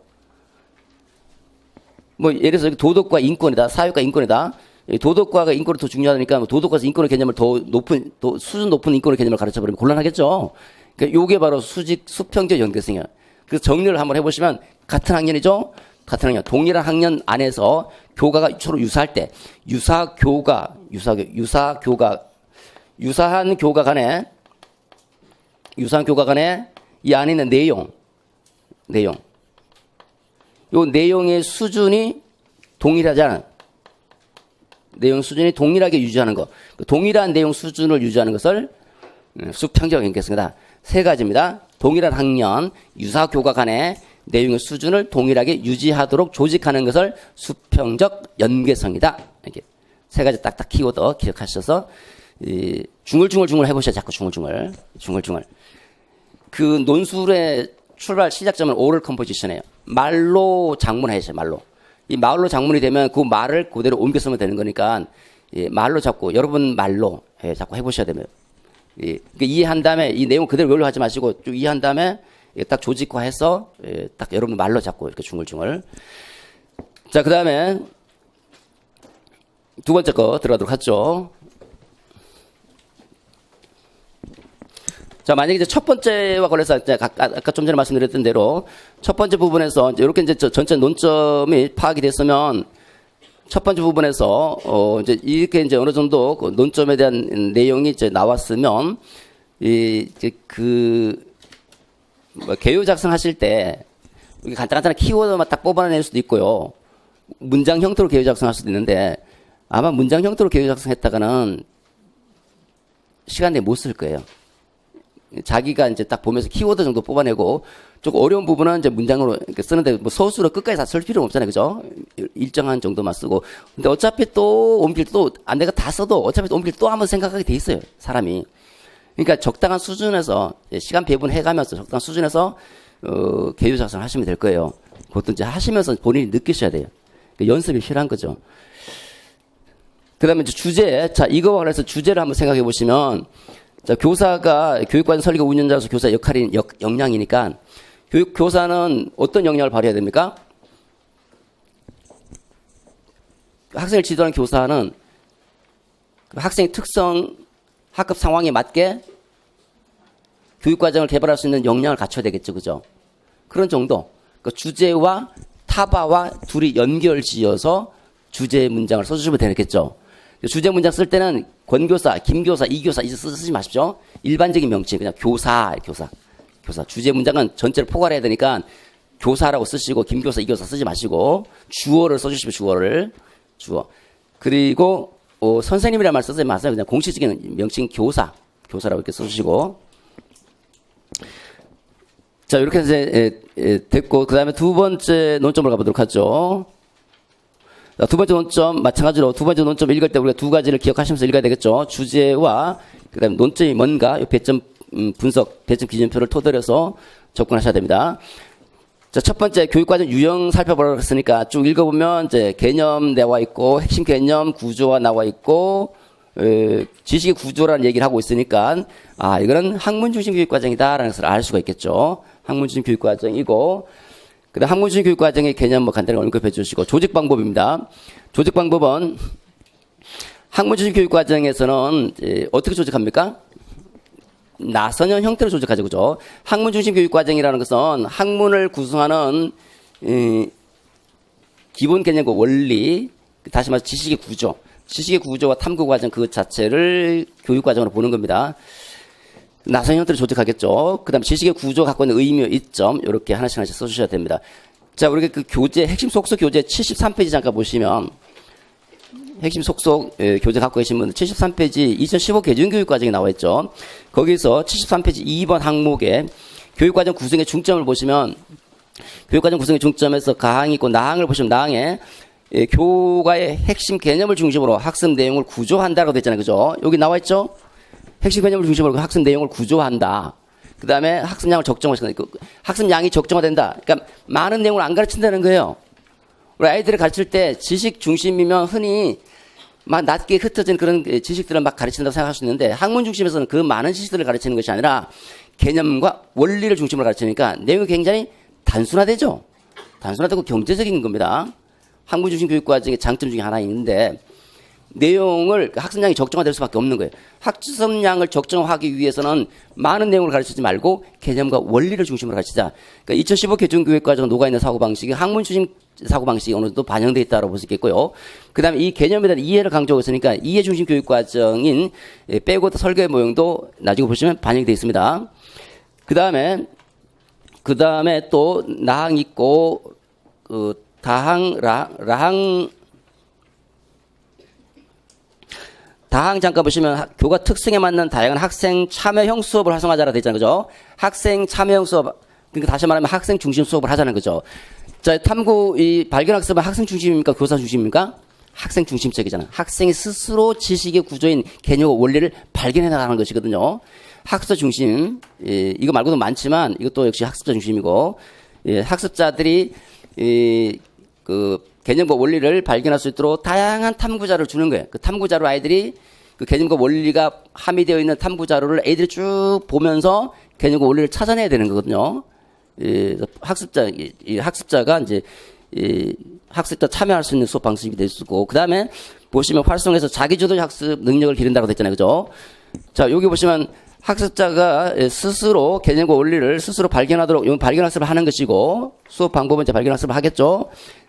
발견학습을 하도록 하면서 자기주도 학습 능력을 기르고 그래서 즐거움을 경험하도록 하자라 돼 있는데 이것도 만약에 이렇게 보시면 학생이 스스로 그 탐구 자료 속에 내재되어 있는 개념과 원리를 스스로 발견해 나가는 거잖아요. 발견하니까 자기주도 학습인 거잖아요. 그죠? 자기주도 학습 여기 하나 더 쓰려고 하다가 논점이 딱 4점이니까 더 못 썼는데 만약에 이렇게 자기주도 학습을 얘기를 하고 이와 관련되는 2015 개정교육과정의 핵심 역량이 뭐냐 물어본다면 뭡니까? 자기관리 역량, 자기관리. 자, 핵심 역량 거기 바로 상단에 보시면 73페이지 상단에 핵심 역량 가항부터 바항까지 나와 있잖아요. 그죠? 순서 상관없습니다. 창공의 의지 심자. 창공 의지 심자. 창의적 사고 역량, 공동체 역량, 의사소통 역량, 지식정보 처리 역량, 심리적 감성 역량, 자기관리 역량 이렇게 돼 있거든요. 요 자기관리 역량, 자기주도 학습 연계해서 초등 교직 논술에서 출제가 됐습니다. 어쨌든 핵심 역량 요거 6가지는 기억해 두셔야 되겠죠. 자, 그 다음에 밑에 보시면 이제 라항에 보시면 학습의 과정을 중심의 평가를 강조한다고 했잖아요. 그죠? 그 과정 중심의 평가를 강조하는 2015 개정교육과정 특징입니다. 과정 중심의 평가를 강화해서 자신의 학습을 성차 되돌아보도록 하고 그 다음에 평가 결과를 활용해서 교수 학습의 질을 개선한다. 교수 학습 질 개선. 과정 중심의 학습 중에 하나가, 과정 중심 평가 중에 하나가 이제 그 수업 중에 평가를 하는 거죠. 수업 중에. 형사평가의 목적이 뭡니까? 궁극적 목적이 애들한테 질문해보고 질문해서 얘가 알고 있는지 모르고 있는지 확인한 다음에 모르고 있으면 자기가 수업 방법을 바꾸려고 할 거 아니에요. 그죠? 아, 내가 설명을 좀 어렵게 했나 보다. 쉽게 설명해야 되겠다. 자신의 교수 학습을 개선하고 학생 학습을 촉진시켜 주잖아요. 그러니까 과정 중심의 평가는 2015 개정교육에서 매우 강조하고 있는 평가고 대표적인 게 형성평가, 수행평가, 그다음에 자기평가, 동료평가 이런 것들 대표적인 과정 중심의 평가이고 또 이제 평가할 때 다시 말씀드리겠지만 알아두셔야 되는 사항이고 얼마 전에 신문이 나왔잖아요. 애들이 과정 중심의 평가 때문에 신문 기사에도 그 기자가 좀 뭔가 아는지 아니면 이제 이렇게 인터뷰하면서 전문가들 인터뷰했는지 과정 중심 평가를 얘기 쓰더라고요. 딱 보면서 아, 이 기자 뭐 좀 아네? 아마 이제 전문가들 인터뷰 하다 보니까 그런 얘기를 들었겠죠. 그 과정 중심 평가, 그 중에서 수행평가라고 얘기하고 수행평가 때문에 애들이 부담이 너무 크다라는 거예요. 수행평가를 실시하게 되면 수행평가를 실시하게 되는 그 이유라든지 뭐 장점, 특징 등이 있잖아요. 그죠? 수행평가 특징이나 뭐 장점을 보면 이제, 뭐 과정과 결과를 평가하고 전인적인 뭐 평가다. 그죠? 지속적으로 평가한다. 이렇게 있는데 전인적인 평가, 그런 여러 전인적인 평가, 뭐 고등사고 능력의 평가, 그걸 위해서 수행평가를 하는 거잖아요. 근데 애들한테 너무 많은 과정화 부담을 준다는 거예요. 과정화 부담을 줘서 오히려 수행평가가 수행평가의 그 본래적인 교육적 효과에서부터 벗어나 버리면 타당도가 떨어지는 거죠. 타당도. 어떤 타당도입니까? 이걸 우리는 결과 타당도다. 결과 타당도가 떨어질 수 있는데, 근데 나중에 이제 평가에서 할 때 말씀드리고, 어쨌든 제가 볼 때 수행평가의 원래 교육적 효과나 의도와는 다른 형태로 변질돼 버리고 있다라는 거죠. 그건 타당도가 떨어진 시험이에요. 결과 타당도가. 근데 그런 얘기는 안 쓰고 있는데 쭉 읽어보니까 아, 이거 수행평가 너무 과정화 부담을 주고 수행평가가 수행평가의 본래적 교육적 효과를 발휘하지 못하고 있구나. 결국은 이제 평가는 타당도를 확보해야 되는데 결과 타당도 면에서 문제가 많다. 이게 이제 판단이 되는 거죠. 그 다음에, 자, 요건 간단하게 다시 키워드 정리 한번 해보도록 하죠. 학문 중심 교육 과정입니다. 다시 이제 우리가 해설하고 나서 다시 한번 정리를 하겠지만요. 먼저 간단하게 이제 논적 관련된 부분 살펴보도록 하죠. 학문 중심 교육 과정은 학문에 있다, 학문. 학문을 중심으로 교육 과정 구성한다는데 이 말이 무슨 말인가? 학문 보면 국어 학문, 수학 학문, 역사 학문 여러 가지 학문들이 있잖아요. 그죠? 그 학문을 구성하고 있는 뭐 뼈대가 있다는 거고 그 학문을 구성하고 있는 그 뼈대를 지식의 구조라 하는 것이고 지식의 구조는 바로 이제 개념과 원리겠죠. 그죠? 이 개념과 원리를 교육과정으로 보겠다는 교육과정. 그 개념과 원리를 학생들 스스로 탐구하잖아요. 스스로 발견하죠. 탐구과정, 발견과정. 요게 교육과정이다. 교육과정. 그 교육과정은 이제 지식을 강조하는 것인데 그 지식 중에서도 그냥 지식이 아니라 구조화된 지식을 강조해요. 구조화된 지식. 구조화된 지식이라는 것은 우리가 이렇게 보면 이게 우산이잖아요. 우산 구조죠. 이걸 우산 구조라고 그래요. 우산 구조. 우산 구조는 여기 보면 색깔이 뭔지, 그다음에 뭐 어떻게 천으로 돼 있는지, 뭐 비닐로 돼 있는지 이거 별로 안 중요한 거예요. 이게 중요한 것이 아니라 우산을 구성하는 기본 뼈대. 요걸 강조하는 거거든요. 요 뼈대를 중심으로 가르치다는 거예요. 이거는 이 우산을 구성하고 있는 개념이 핵심 개념과 원리인 것이고, 이 개념과 원리를 구조화된 지식이다. 지식의 구조다. 우리가 뭔가를 구조화시킨다는 말은 중요한 것들을 쫙 뽑아갖고 그거를 토대로 해서 체계화시키는 거거든요. 체계화시키고 연결시키는 거. 지식의 구조는 한마디로 말하면 개념과 원리인 것이고, 요거를 논리 체계적으로 딱딱딱 연결 지어놓은 거. 그리고 요거를 누가 발견한다? 아이들 스스로 탐구하고 발견하도록 하는 거. 이게 학문주의 교육과정. 학문주의 교육과정에서 그러니까 그 경험과 지식으로 보면 우리가 교육과정에서는 무엇을 가르칠 것인가 하는데, 뭘 가르칠 것인가, 지식을 가르칠 것인가, 경험을 가르칠 것인가 할 때 경험 중심입니까? 지식 중심입니까? 지식 중심 교육과정, 지식 중심. 교육과정은 크게 두 가지로 둘레로 나눠볼 수 있는데, 두 가지 범주로 시키면 지식을 강조하는 교육과정이 있고, 학생의 경험을 강조하는 교육과정이 있죠. 지식을 강조하는 교육과정은 대표적인 게 교과 중심 교과 중심 교육과정이 있고, 그 다음에 학문의 성격을 강조하고 있는 지식의 구조를 강조하는 학문 중심 교육과정, 경험 중심 교육과정은 학생의 경험을 강조하는 거예요. 경험 중심 교육과정이 있고, 인간 중심 교육과정이 있죠. 인간 중심 교육과정도 경험을 강조합니다. 그러니까 이렇게 교과 중심 교육과정, 학문 중심 교육과정을 지식 중심의 교육과정이다. 경험 중심과 인간 중심은 경험 중심의 교육과정이다. 또는 그냥 경험 중심 교육과정이다 합니다. 근데 다만 이제 그 경험 중심 교육과정과 인간 중심 교육과정 차이점은 요거는 학교가 의도한 경험이고, 요거는 의도한 거는 물론이고 의도하지 않은 경험도 다 포함된다는 거고. 그런 점에서 차이가 있죠. 학교 생활하면서 겪게 된 모든 경험, 나쁜 경험, 좋은 경험 다 학교 의도하지 않았던. 그 잠재적 교육 과정도 요 속에 들어오게 되는 거예요. 잠재적 교육 과정도 인간 중심 교육 과정에 들어오게 되죠. 그래서 경험 중심 교육 과정은 두 가지. 경험과 인간 중심. 지식 중심 교육 과정은 교과 중심과 인간 중심 두 가지로 갈래로 나눠볼 수 있다는. 근데 여기도 마찬가지로 지식의 성격이 서로 다르다는 거예요. 이 교과 중심 교육 과정의 지식은 문화유산. 이제까지 쭉 전해져 놓은 역사적 문화유산, 과학적 문화유산, 수학적 문화유산, 이 문화유산의 정수들을 다 모아갖고 요거를 체계적으로 조직해서 교과에 딱딱 수학교과, 물리교과 이렇게 딱딱 담아놓은 거. 그 교과를 교육과정이다라는 교과. 교과 안에 있는 문화유산의 지식이겠죠. 이걸 교육과정을 보는 거예요. 근데 학문주의 교육과정은 뭘 보냐면 그렇게 문화유산들을 체계적으로 정리한 것이 아니라 그 지식들 중에서 또 핵심 개념과 원리, 요 뼈대, 요 지식의 구조를 교육과정을 보겠다. 교육과정. 지식 중에서도 지식의 구조가 된 그 개념과 원리, 요게 교육과정이다. 요걸 가르치자, 요거를. 그죠? 그 다음에, 자, 그러면 이제 어떻게 조직해야 될까? 개념과 원리라고 하는 지식의 구조가 이제 교육과정이면 애들에게 가르치려면 이거를 조직해야 되잖아요. 그죠? 이 내용들을 선정한 다음에 조직할 때 어떻게 조직할 것인가? 조직은 나선형에 따라 조직하는 거죠. 나선형이라서 이렇게 조직하는 거죠. 보면 이제 갈수록 점점점 깊이, 폭과 깊이를 더해가도록 조직하는 것을 나선형이다, 나선형. 그래서 보시면 이 깊이가 있고 점점 폭이 넓어지죠, 그죠? 이렇게 폭이 넓어지면서 더 깊이 있게 들어갑니다. 그러니까 폭과 깊이를 더해갈 수 있도록.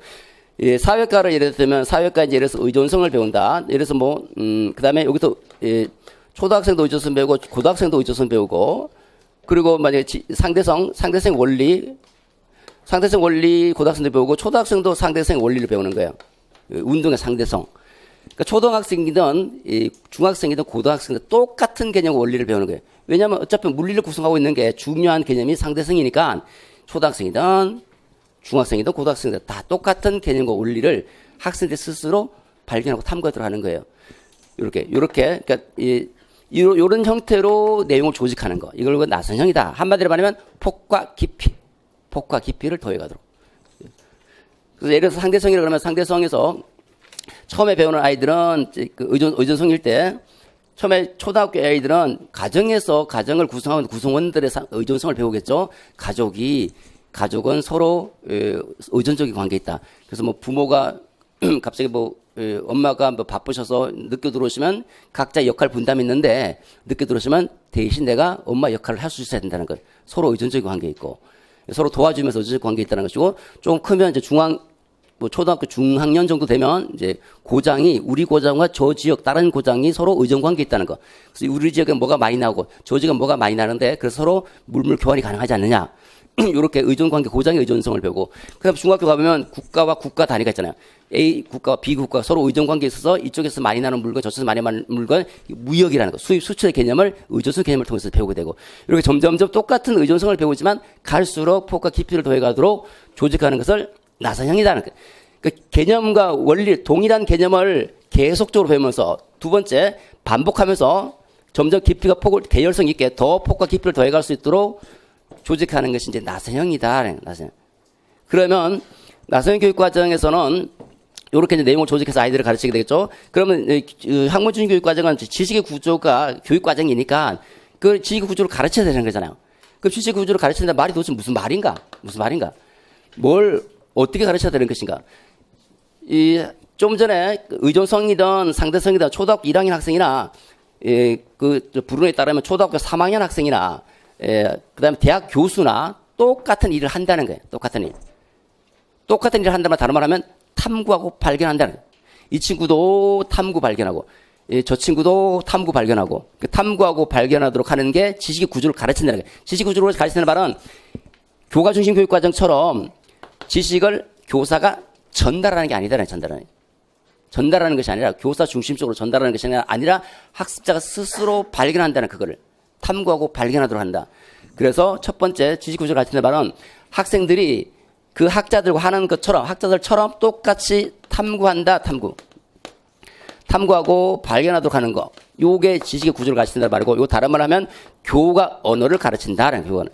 교가 언어를 가르친다는 말은 그 교과의 최전선에 있는 학자가 하는 활동인 탐구나 초등학교 3학년 학생 하는 활동인 탐구나 똑같은 종류 일을 한다. 똑같은 종류 일. 똑같이 탐구하도록 한다는. 이게 교과 언어를 가르친다는 말이고 이 교과 중심 교육 과정에서는 교과 언어를 가르치지 않고 중간 언어를 가르치는 거예요. 중간 언어를 가르친다는 말은 중간 매개체가 있죠. 여기 학자가 있고 교사가 있고 그다음에 학생이 있다. 교사가 매개자가 되는 거죠. 학자가 발견해 놓은 이 개념과 원리가 있겠죠. 뭐 상대성이라든지 개념 원리. 요거를 요 매개자로서 사람이 매개자가 되는 거죠. 매개 중간 전달자로서 요거를 발견한 요 지식을 교사가 그대로 학생들이 전달해 주는 거예요. 그죠? 그 지식을 그대로 전달식 강의식 설명식으로 하면 이거는 중간 언어를 가르친다는 것이고 교과 언어를 가르친다는 말은 학자와 똑같다. 학생이 요 위로 올라간다는 거예요. 학생이 하는 일이나 학자가 하는 일이나 똑같이 개념과 원리를 탐구한다. 이거를 교과 언어를 가르친다는 거예요. 다시 한번 정리를 해보시면 학생들도 학자처럼 똑같이 탐구 활동을 한다라는 게 지식의 구조를 가르친다는 거예요. 그 탐구 활동을 하고 발견 활동을 하기 때문에 수업 방법상은 발견 학습을 지향할 수밖에 없는 거예요. 설명식, 강의식이 아니라 교과 중심 교육 과정에서는 학습 방법이 설명식이거든요. 그 수업 방법이 설명식이고 강의식인데 얘는 발견 학습을 지향합니다. 발견 학습 한번 출제됐거든요. 뒤집어서 교육 과정을 물어보면 학문 중심 교육 과정 나올 수밖에 없거든요.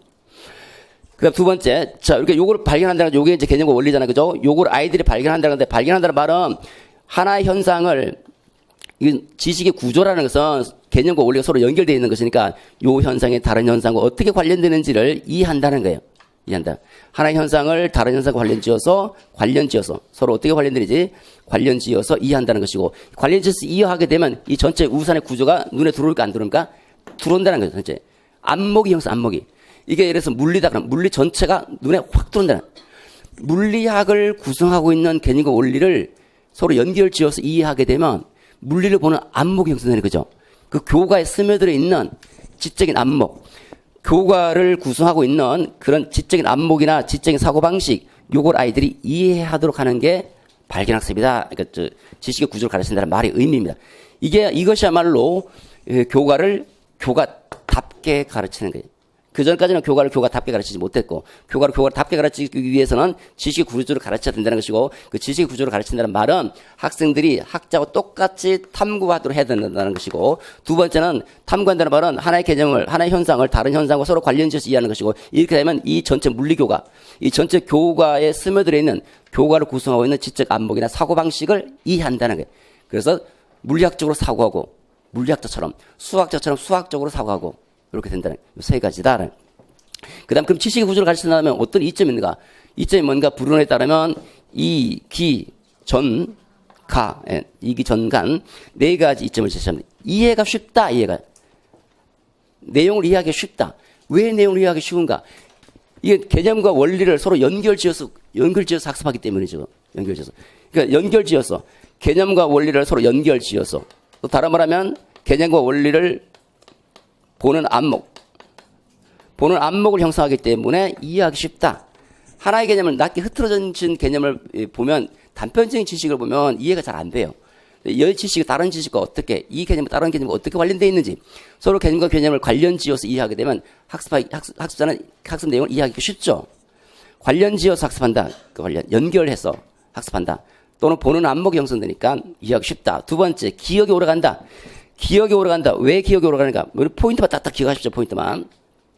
왜 기억이 오래가는가?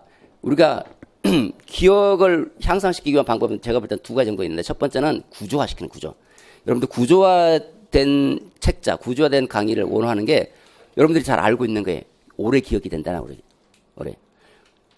전체를 딱 구조화시키면 당연히 보는 안목이 형성되고 이해가 쉽고 오래 간다는 기억이. 그 오래 가는 게 바로 구조화시키기 때문이죠. 기억이. 구조화. 개념과 원리를 구조화해서 학습하기 때문에 오래 기억된다라고 그러겠다. 여기 보시면 이것도 보면 지식의 구조를 가르치는 말이 뭔가 보면 첫 번째 요거를 아이들이 탐구한다는 거잖아요. 그죠? 개념과 원리를 탐구하고 두 번째 요거를 서로 연결지어서 하나의 현상을 다른 현상과 연결해서 학습하고 전체 그 교과를 구성하는 전체 안목을 형성한다. 이렇게 하나씩 전체를 논리적으로 딱 연결시키면 세 가지가 딱 들어오잖아요. 그죠? 그래서 계속 반복해 주는 거예요. 이렇게. 좀 구조화시켜서 학습하는. 그래서 구조화해서 학습하게 되면 기억이 오래 간다.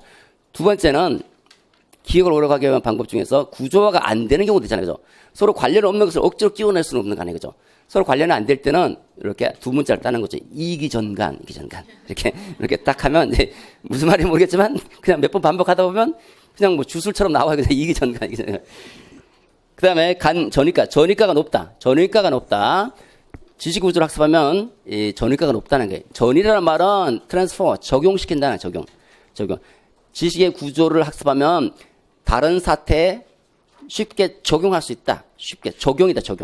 다른 사태에 쉽게 적용할 수 있기 때문에 전위가가 높다. 마지막입니다. 초등 지식과 고등 지식 또는 초보 지식과 고등 지식이 간극이 좁혀진다. 간극이 축소된다. 초등학생이 배우는 지식과 초등학생도 운동의 상대성, 의존성 배우고 중학교 고등학생도 대학교 교수도 의존성 상대성을 대해서 연구를 하고 있고 얘 지식이 사이간자, 극자, 남극, 북극처럼 끝에 있는 거. 이 둘의 이 사이의 끝이 줄어든다. 똑같은 일을 한다는 거죠. 그 대학 교수가 이제 초등학생 만났는데 상대성에 대해서 얘기하고 있네요. 너 뭐니? 우리 상대성 배우는 물리라는 말이에요. 상대성, 중력 이런 개념들로 구성되어 있거든요. 그 물리 현상에 대해서 쭉 설명합니다. 오, 대단한데 어떻게 했지? 우리 모르겠는데 우리 선생님이 되게 이렇게 원리를 중심으로 해서 학습해서 저는 그런 것 같아요. 이렇게 그 학생이 말하고 있는 거는 학문 중심 교육과정 근거에서 발견학습을 했다는 거죠. 그러니까 동일한 일을 한다는 거죠. 다시 말해서 둘 다 개념과 원리를 탐구. 모든 학생들, 초등학생도 개념과 원리를 탐구하기 때문에 초등 지식, 고등 지식까지 간극이 축소된다. 됐죠. 이렇게 설명을 하나씩 해주시면 되고, 키워드 이기전가 기억하시고, 요 키워드 몇 가지만 딱딱 기억해서 자연스럽게 여러분 말로 풀어주시면 돼요. 다음입니다. 세 번째 논점 가도록 하죠. 개발된 교육과정 문서를 점검해보자라고 돼 있고, 여기 보시면, 내용을 점검할 때는 그 교과서에서 반드시 다뤄야 할 주제나 사고방식이 빠진 것이 없는지 살펴보자라고 돼 있죠. 그러면 이 교육과정은 영교육과정이 되겠죠. 영교육과정은 이따 다시 한번 살펴보도록 하고요. 주제가 빠질 수도 있고 사고방식이 빠질 수도 있겠죠. 주제, 굉장히 어떤 사회과 교과다. 사회과 교과에서 어떤 특정 주제가 굉장히 중요한데 특정 주제가 빠져있더라. 또는 사회과에서는 뭐 비판적 사고력이 매우 중요하고 문제 해결력이 매우 중요한데 좀 비판적으로 시각을 갖고 있는 것을 싫어하는 어떤 그 교육과정 설계자 입장에서는 비판 사고력을 빼버릴 수도 있잖아요. 그죠? 그러면 이게 중요한 그 사회과 를 구성하고 있는 사고력인데 우리가 이제 고차적 사고력이라고 하죠. 고차적. 이 고차적 사고력을 빼버렸다. 그러면 사회과에서 중요한 가치가 있는 내용을 아이들이 학습하지 못하잖아요. 이게 이제 영교육과정 빠져있다. 영교육과정. 자, 그 다음에 특징, 영교육과 특징하고 그다음에 그 의미하고 특징인데 여기 현행 교육과정에 보시면 교육과정에 포함되어 있을지라도 의도적으로 배제하거나 또는 학교 행사 등으로 해서 가르치지 않은 일 없도록 유의하자라고 되잖아요. 요거 딱 보면 이제 의미가 두 가지가 딱 힌트가 주어졌잖아요. 그죠? 그럼 여러분들이 딱 플러스 알파로 해서 첫 번째는 교육과정에는 포함되어 있더라. 그런데도 불구하고 배제되어 있는 거. 두 번째 의미는 교육과정에는 있는데 여기는 뭐 이런 행사 등으로 가르치지 않았다는 말은 있는데 가르치지 않았다는 거잖아요. 그죠? 교육과정이 있음에도 불구하고 가르치지 않은 교육 내용. 요 두 가지가 영교육과정이다. 그 의미다. 이렇게 잡아볼 수 있겠죠. 특징이 뭡니까?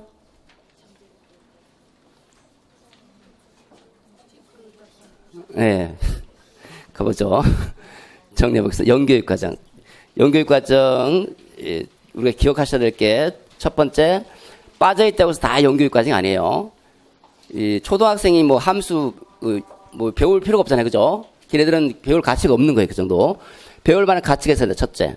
두 번째, 그럼에도 불구하고 공적인 문서에서 아직 빠질 수도 있고요. 공적인 문서는 있는데 수업에서 배제되는 수도 있더라. 그죠? 공적인 문서나 수업, 그 다음에 배제됐다. 가치가 있다. 가치가 있음에도 불구하고 공식적인 문서, 공식적 교육과정이나 그 다음에 두 번째 수업에서 배제됐다. 배제된 교육과정. 그래서 뭐 배우지 못한 거죠? 배우지 못한 것이니까 지로. 영교육과정이다. 그러니까 교육과정이라고 하는 게 교육과정은 선생님이 뭘 가르치고 아이들이 뭘 배웠는가 이게 교육과정이거든요. 무엇을 가르치고 무엇을 배우는가. 다른 말로 표현하면 교사가 아이들에게 전달하고자 하는 교육 내용, 학생 입장에서 학습 경험 이게 교육과정인데 그 교육 내용이 이제 지식이 될 수도 있고 학습의 경험이 될 수도 있는 건데 뭘 가르칠 것인가, 지식을 가르칠 것인가, 경험을 가르칠 것인가. 이 지식이 될 수도 있고 경험이 될 수도 있는데 어쨌든 전달하고자 하는 교육 내용, 학습자의 학습 경험이 교육 과정인데 그래서 뭔가를 배웠다는 건데 여기는 아예 뭔가를 안 배웠다는 거잖아요. 배우지 못했다는 거예요. 그럼 배우지 못한 게 무슨 교육과정입니까? 교육과정이라는 명칭을 쓰려면 뭔가를 배우는 거잖아요.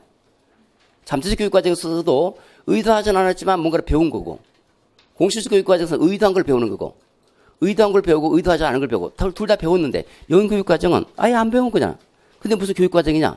그러니까 영이라는 수식어를 붙잡고 없는 교육과정, 없는. 배운 게 없는 교육과정이다. 영교육과정, 지로도. 배운 게 없는. 그러니까 학습을 하지 못했다. 이렇게 간접적으로 교육과정이라는 명칭이 붙여지는 거죠. 아이즈너가 붙인 겁니다. 자, 의미가 두 가지겠죠. 공식적인 교육과정에 들어있지 않아서, 아예 공식적 교육과정에서 뺐어 학생들이 학습하지 못한 교육 내용. 그죠? 예를 들어서 특정 교과를 아예 빼버릴 수 있겠죠? 뭐 법학이나 뭐 종교학 이거 아이들 만약에 중요하다 그게 초등학생들이 중요한데도 불구하고 빼버렸다 그러면 이거는 영교육과정이 돼버리죠. 그 다음에 교과가 있다. 사회과가 있는데 사회과의 어떤 특정 주제나 특정 사고방식을 빼버렸다. 이것도 영교육과정이죠. 빼버렸으니까 공식적 교육과정에서. 그 다음에 사고방식 아까 말씀드린 이런 사고방식 등 이런 것들을 빼버리면 영교육과정이 된다. 두 번째, 공식 교육과정에 있는데 기회가 없더라. 학습할 기회가 안 주어져서 학습하지 못한 교육 내용. 이거는 교사가 의도적으로 배제해버리는 경우도 있어요. 자, 이거 쭉 나가다가 이 내용 그냥 넘어갈게.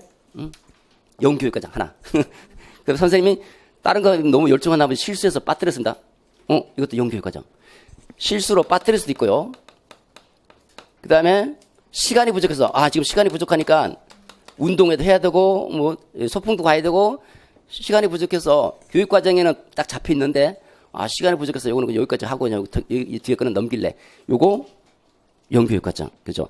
이런 등등으로 인해서 영교육과정이 발생하게 되죠. 두 가지 의미가 있다. 이거 알아두셔야 됩니다. 영교육과정 초등 교직 논술에서 출제가 됐고, 작년에는 이제 잠재교육과정 나왔잖아요. 작년에 잠재교육 엄청 강조했어요. 나온다고. 잠재교육과정이 나왔고, 이제 다음에 나오면 이제 영교육과정 나올 확률이 높죠. 영교육과정에 두 가지 의미 있더라라는 거고, 초등교직 논술의 그 동향도 잠깐 살펴볼 필요가 있는데, 초등교직 예전에 그 초등에서 정의적 특성에 대한 평가가 나왔거든요. 그게 작년에 리커트 척도, 정의적 특성의 평가 방법을 써라. 초등에서 나왔던 게 작년에 리커트 척도로 나왔거든요. 그러니까 그런 동향도 좀 필요하고 또 그다음에 학계 전체 동향도 좀 필요한데 영교육과정 어쨌든 작년 이슈가 잠재적 교육과정에서 잠재적 교육이 중시됐었고 그다음에 영교육과정은 이제 이것도 중요한 부분 중 하나입니다. 자, 그다음에 특징을 보겠습니다. 특징은 보면 우리가 교육과정을 구성하려면 어쨌든 빠지는 게 생길 수밖에 없다는 거예요. 교육과정 구성하자면 교육과정은 선택하고 그다음에 배제할 수밖에 없는 거죠. 좀 어려운 말로 하면 선택과 배제 산물이다. 쉬운 말로 하면 교육과정 구성하려면 모든 내용을 다 담을 수 없기 때문에 빠지는 경우가 생길 수밖에 없고 그래서 영교육과정은 그 산물로 공식적 교육과정의 산물로 만들어진다. 그렇게 편하게 써도 되고 조금 어렵게 쓰면 선택하고 나머지 빼야 되니까 모든 것을 다 담을 수가 없잖아요. 그러니까 공식적 교육과정이 만들어지면 필연적으로 생길 수밖에 없다. 영교육과정은. 그게 첫 번째죠. 공식적 교육과정의 부산물이다. 두 번째, 영교육과정은 여기 개념에서 있는 것처럼 공식적 교육과정에서 빠졌거나 있는데도 수업에서 빼버렸기 때문에 결국은 학습자가 학습할 수 없었다. 학습할 수 없다라는 특징이잖아. 학습 기회가 없다. 학습의 기회가 박탈된다라는 특징이죠. 세 번째 하나 더 추가를 하면 세 번째는 요거는 지배계급에 요런 말이 좀 쓰기가 곤란해서 안 썼는데 이런 특징도 있어. 지배계급의 이데올로기의 산물이다. 또는 이데올로기가 반영될 수 있다. 이데올로기의 산물. 이데올로기 지배계급이 누구냐에 따라서 어떤 걸 빼버리고 어떤 걸 집어넣을 수도 있거든요. 그러니까 예를 들어서 서양에서 연구를 해왔던 분이다. 그러면 그 교육과정을 개발하는 그 지배 이데올로기를 갖고 있는 그 사람이 서양에서 연구해왔다. 그럼 서양의 그런 이제 문화 같은 거는 많이 집어넣고 동양의 문화는 조금 열동시해서 빼버릴 수가 있거든요. 그 빼버리는 순간 영교육과정이 발생해버리는 거죠. 자, 요 중에서 하나 써주시면 되겠습니다. 다음, 교육과정 재구성 전략과 관련된 부분. 교육과정을 여러분들이 이제 학교 현장에서 재구성할 수 있는 능력도 매우 중요한 거예요. 이거는 학교 선생님이 만들어진 교육과정이 있다라고 하면 이 만들어진 교육과정을 잘 재구성해서 수업에 적절하게 활용할 수 있는 능력도 요구되는데 자, 이번에는 만드는 재구성 방법은 여러 가지가 있는데 그 방법들 중에서도 상위 학생들을 위해서는 재구성 전략을 교육과정 압축이다라는 압축. 교육과정을 압축시킨다. 컴팩트하게 압축시킨다. 그러니까 정규 교육과정을 재구성할 방법을 하죠. 보시면 상위 학생들이죠. 상위 학생들을 대상으로서 새로운 학습 기회를 마련해 주자. 이게 교육과정 압축시키는 거죠. 그래서 정규 교육과정 전체는 일부에 대해서 미리 학습했거나 또는 탁월한 성취를 보이는 학생들, 이런 학생들이 누굽니까? 상위 학생들이죠. 이 상위 학생들을 대상으로서 정규 교육과정을 재구성하는 것을 교육과정 압축이다. 개념은 이미 이 속에 다 들어있어요. 보면 정규 교육과정을 재구성한다는데 누구를 위해서? 상위 학생들을 위해서. 미리 학습했거나 탁월한 성취를 보이는 상위 학생자들을 위해서 정규 교육과정을 재구성하는 것을 교육과정 압축이다. 압축의 목표가 뭔가? 목표 두 가지. 목표는 여기 힌트가 주어져 있죠? 요거잖아요, 요거. 새로운 학습 기회를 마련해 주기 위해서 그렇다. 적당하게 풀어서 상위 학습자들은 이미 이 특정 부분에 대해서 탁월한 성취를 보이는 학생들이기 때문에 이 학생들에게 정규 교육과정을 압축시켜서 새로운 학습 기회를 마련해 주기 위한 것이다. 이렇게 쓰면 되는 거야. 요 키워드만 딱 들어가게. 새로운 학습 기회 또는 도전적인 학습 기회. 제공해 주긴다. 그 다음에 하나 됐죠? 나머지 하나는 없잖아요. 힌트가 없으면 이제는 못 쓰죠. 힌트가 있으면 활용하고 없으면 상식적 수준에서 이제 그냥 또 뭘까 이제 생각해보고 이제 아무거나 끌적끌적하고 나오는 거죠. 그 교사의 능력, 교사가 자 이거 재구성해야 되니까 상식적인 수준에서 볼 때 교사가 어떤 능력을 가져야 될까요? 교육과정 전문성을 갖추고 있어야 되겠죠. 그죠? 재구성할 수 있는 그 능력을 갖고 있어야 돼요. 능력. 교사가 교육과정을 학생의 특성을 고려해서 학생의 개별적 특성이잖아요. 학생의 개별적 특성을 고려해서 재구성할 수 있는 능력, 다른 말하면 재구성할 수 있는 전문성을 가져야 된다. 이런 말을 할 수 있잖아요. 이거 충분히 쓸 수 있어요. 그러니까 모른다고 해서 겁먹지 마시고 딱 상식적 수준에서 뭔가 필요한가. 우리 교사는 전문가예요. 전문가. 내용에 대한 전문가입니다. 내용을 교과 내용에 대한 탁월한 전문성을 갖추고 있어야 돼. 어떤 내용을 갖더라도 아이들을 가르칠 수 있도록. 그러면 이 내용을 학습 수준에 맞춰서 얼마든지 재구성할 수 있어야 되거든요. 두 번째는 교수 방법의 전문성을 갖춰야 되겠죠. 내가 많이 알고 깊이 있는 그 내용을 이해하고 그걸 갖고 있다 해서 잘 가르치냐? 그건 별개의 문제거든요. 학습적 수준에 맞게 동기나 흥미를 유발하면서 재미있게 학습할 수 있도록 학습 수준에 맞게 교수 학습 방법을 사용할 수 있는 교수 학습의 전문성을 갖추고 있어야겠죠. 교과 전문성을 갖추고 있고 교수 학습 방법의 전문성을 갖추고 있어야 되는데 여기서는 이제 이렇게 재구성할 수 있는 그 교육과정의 전문성을 갖추고 있어야 되겠죠. 정리 한번 해보도록 하겠습니다. 자, 교육과정 압축. 아까 제가 설명 안 드렸는데, 참, 답안지 그 뒤에 보시면 정리된 게 있어요. 답안지 뒤에. 답안지 뒷부분에 있죠, 그죠? 몇 페이지지?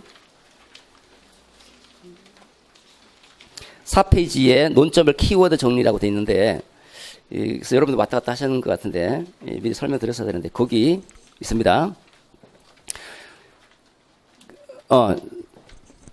자, 여기는 이제 교육과정 압축을 렌줄리 영재교육과 관련된 굉장히 중요한 사람 중에 하나인데, 상위 학생들을 위해서 이런 새로운 학습 기회, 도전적 학습 기회를 마련해 주기 위한 교육과정을 재구성하는 거예요, 재구성 전략 중에 하나로서 상위 학생들에게 그 학습 수준에 맞게 재구성해 주는 거다. 이게 압축이다, 압축. 압축의 목표는 첫 번째 도전적인 학습 기회를 준다. 도전적 학습 기회, 또 학습 환경. 도전적 학습 기회. 이 정규 교육 과정에 대해서 도전적인 수준을 높여 도전적인 학습 기회를 준다. 두 번째, 심화 속진 학습 기회를 준다. 심화. 도전적 학습 기회. 두 번째, 심화 속진. 그러니까 기초 학습 기술, 다른 말하면 이제 기본 교육 과정, 기본적으로 누구나 다 배워야 되는 기본 교육 과정이 있겠죠? 이 기본 교육 과정을 숙달하면서 플러스해서 더 심화해서 이 친구들을 심화해서 가르치고 또 한편으로는 뛰어넘을 수 있도록 1년짜리를 6개월로 3년짜리를 2년짜리로 이렇게 속진 빨리 나간다는 거죠. 속진 이렇게 심화 속진형의 기회를 제공해 주기 위해서 한다라는 거죠. 자, 교사 교육 요구되는 능력은 교육 과정과 관련된 전문성이다 이렇게 보시면 되겠죠. 자, 답안 보겠습니다. 하나씩. 조금 설명이 길어졌는데. 그 서론 쓰는 거. 자, 여러분들 답안, 모범 답안을 잘 보시면서 모범 답안을 좀 분석해 보시기 바랍니다. 글 잘 못 쓰시는 분들은 어떻게 써야 되는지. 답안을 분석해 보면 뭔가 논리 틀이 보여요. 첫 번째 서론입니다. 서론 쓰실 때, 우리 5, 6월에 공부하시는 분들은 아시겠지만 간단하게 다시 한번 정리를 한번 해보시면 첫 번째, 전체 주제가 나온다는 거죠. 그러면 또 배경이 있고, 배경에 맞춰서 배경이라든지 뭐 어떤 목적이 있다. 두 번째 주제가 있죠. 주제. 세 번째 이게 중요하다. 중요성, 필요성. 주제. 필요성. 주제가 중요하다. 주제가 필요하다. 주제가 중요하다. 자, 여기 그 주제어가 교육과정 설계 운영에 필요한 교사의 역량이잖아요. 그죠? 교육과정 설계 운영에 필요한 역량. 그러니까 저게 중요하다, 저게 필요하다, 중요하다, 필요하다, 요청된다, 부각되고 있다, 각광받고 있다, 중시되고 있다.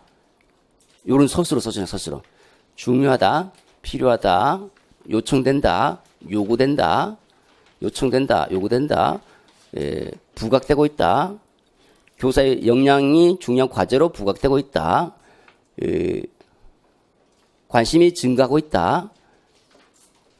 중요시되고 있다. 뭐 이렇게 이런 서술어. 그리고 그 앞에다가 배경이나 목적을 쓰는 거예요.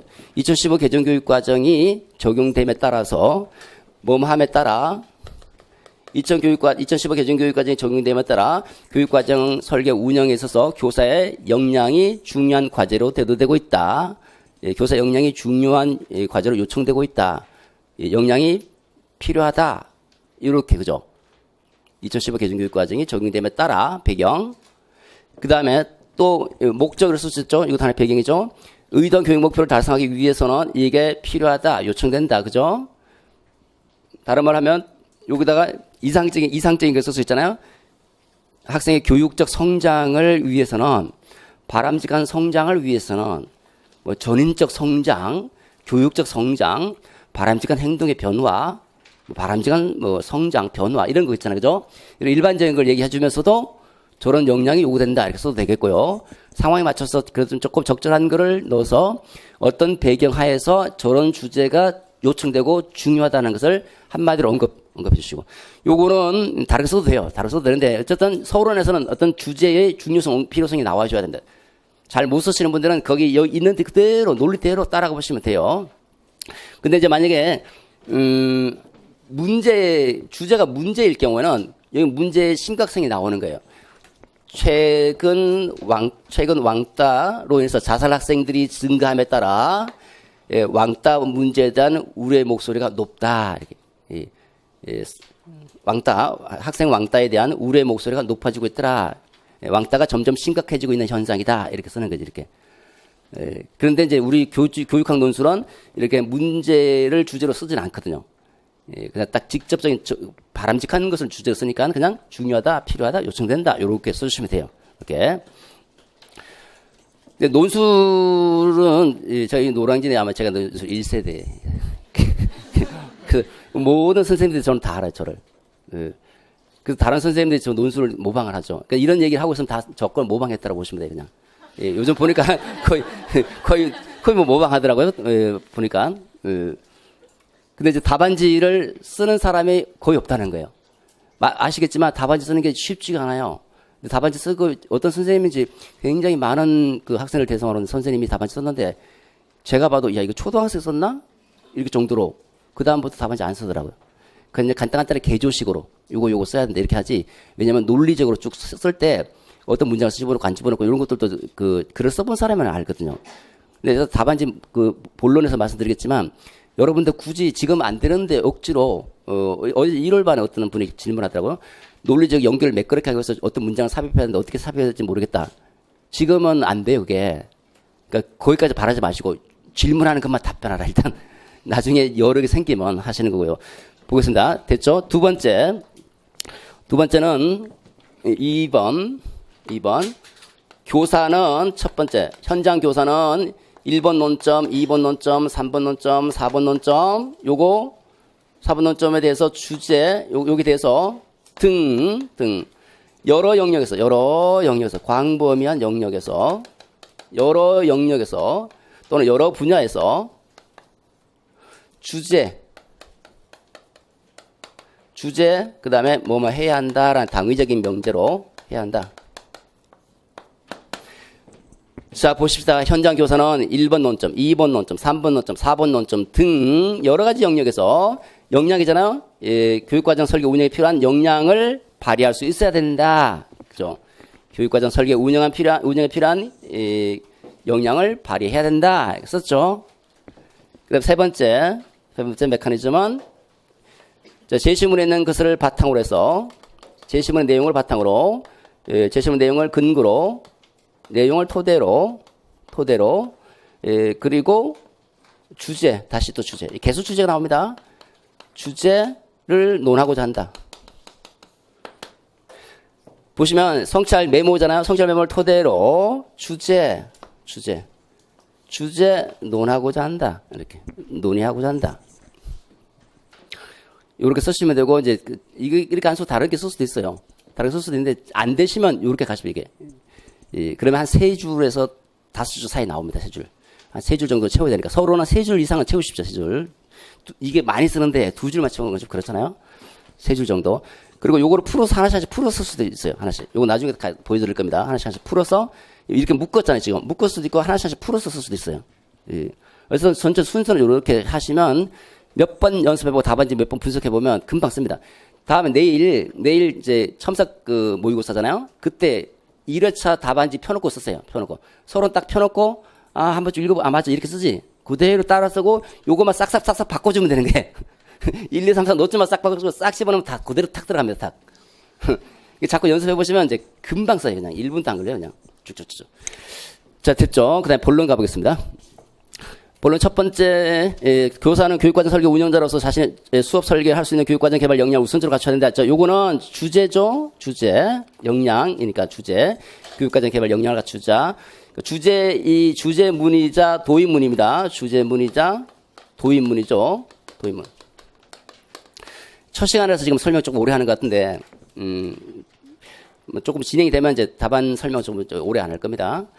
자, 하나씩 보겠죠. 자, 일단 쓸 때 문제 그 배점 기준표를 다시 보시면 타바 모형의 관점에서 권교사가 시험단원 개발을 위해서 따라야 할 절차 이렇게 물어보고 있잖아요. 그죠? 그 묻는 말에 답변하십시오. 타바 모형의 관점에서 권교사가 시험단원 개발을 위해서 따라야 할 절차는 1, 2, 3, 4, 5, 6, 7 또는 8까지 8가지다. 됐죠. 하나.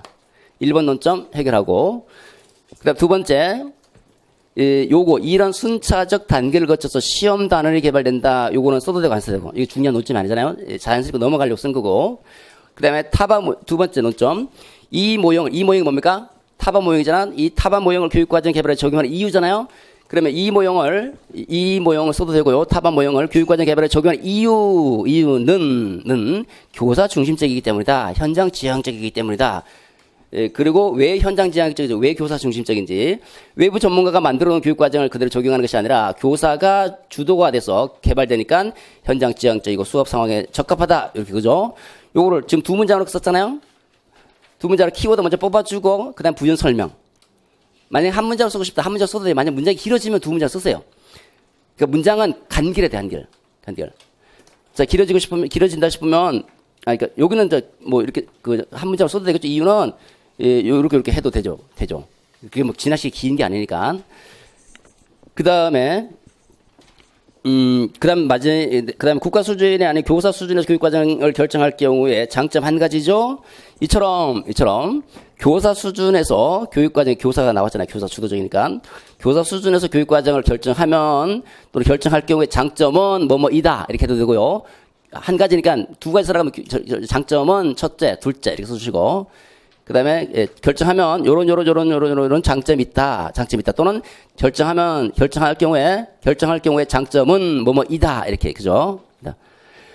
그 다음에 또 마지막 논점 유의하고자 하는 교육 내용 조직 원리 근데 권교사가 이제 뭘 유의해야 될 것이냐 마지막에 있는 논점이잖아요, 그죠? 그러나 내용 조직에 있어서 단원간 선호 내용들을 서로 맞물리도록 조직하는 수직적 연계성 하나.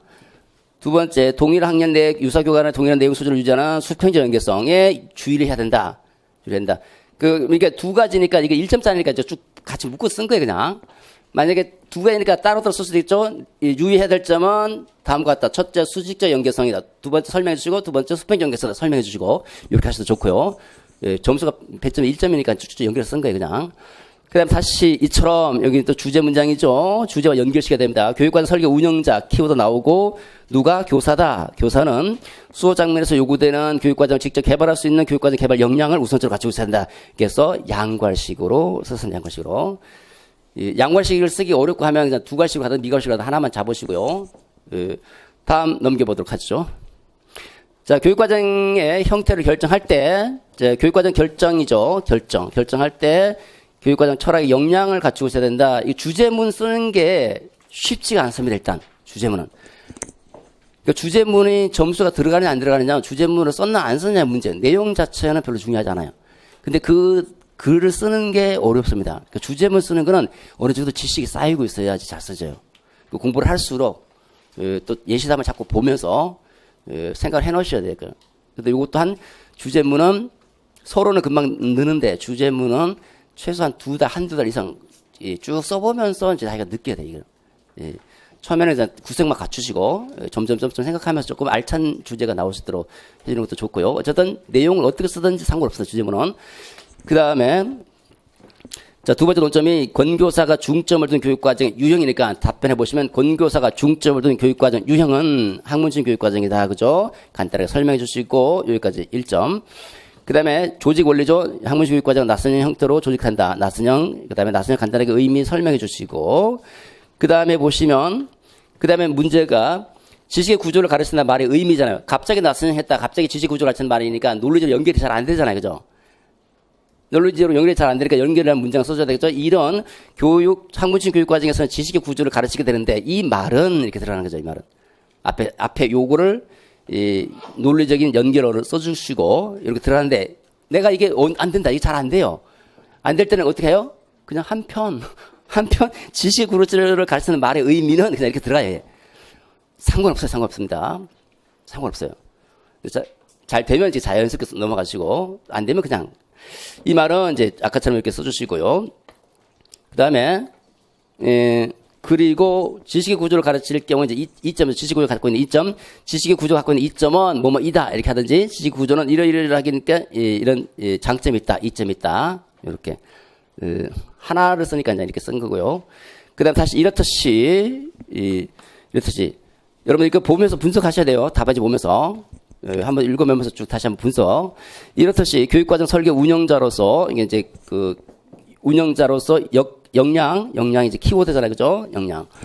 교사가 학문적인 역량을 갖추고 있어야 된다. 주제문.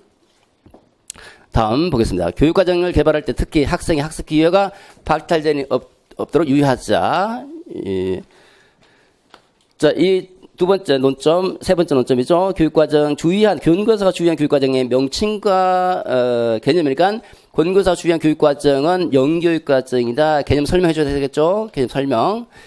그 다음에 두 가지 의미가 있다. 물론 의미 속에 개념 속에 의미가 다 들어있어요. 다시 풀어주면 되죠. 첫째, 요거는 이제 뭐죠? 제시문 언급했는데 여기는 뭐 굳이 제시문 언급 안 하셔도 돼요. 여러 개 있으면 언급하시고. 두 번째, 공식적 교육과정에 포함되어 있지만 요거까지. 그 다음에 따라서 여기서부터 의도적으로 배제하거나 학교 행사 때문에 가르치지 않는 것도 영교육과정이다. 요것도 제시문과 관련 지어서 쓴 겁니다. 자, 그 다음에 그 특징이죠. 그 다음부터 이제 또 다음 논점. 교육과정의 특징은 뭐뭐이다. 이렇게 해도 되고요. 교육과정은 선택과 배제 3분이니까 필연적 부산물이다라는 특징이 있다. 특징이나 말 써주세요. 가능하면. 특징은 뭐뭐 하든지. 그래야지 채점하기가 편해요.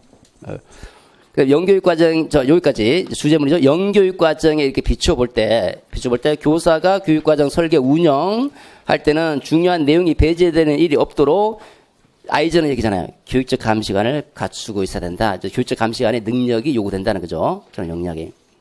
이건 이제 내가 알고 있는 지식을 활용해서 주제문을 쓴 거죠. 자, 네 번째 논점 보도록 하죠. 학생 개별적 특성을 고려해서 수업을 진행하려면 정규 교육과정을 재구성할 수 있는 역량도 겸비해야 된다. 그 다음에 정규 교육과정 재구성 전략의 하나로 권교사는 교육과정 압축을 말하는데 교육과정 압축의 목표 제시하라. 첫째, 어떻다. 둘째, 어떻다. 그 다음에 그러나 이런 교육과정 압축이 성공적으로 실행되기 위해서는 이것도 마찬가지예요. 이렇게 자연스럽게 넘어갈 수도 있는데 안 되면 문제 그대로 보시면 교육과정 압축이 성공적으로 실행되기 위해서는 그냥 쓰세요. 그대로 교육과정 압축이 성공적으로 실행되기 위해서는 교사는 어떤 능력이 요구된다. 이렇게 그대로 교사에게 높은 전문성이 요구된다. 다시 부연 설명해주고 있죠. 부연 설명 하셔도 좋고 이걸 조금 길게 풀어서 써도 좋고요. 그 다음에 마지막으로 따라서 교육과정 설계 운영자로서 교사에게 요구되는 역량은 교육과정 압축 등 교육과정 재구성에 대한 탁월한 능력이다. 주제 문장이죠. 앞뒤로 다 묶어서 양구할 식으로.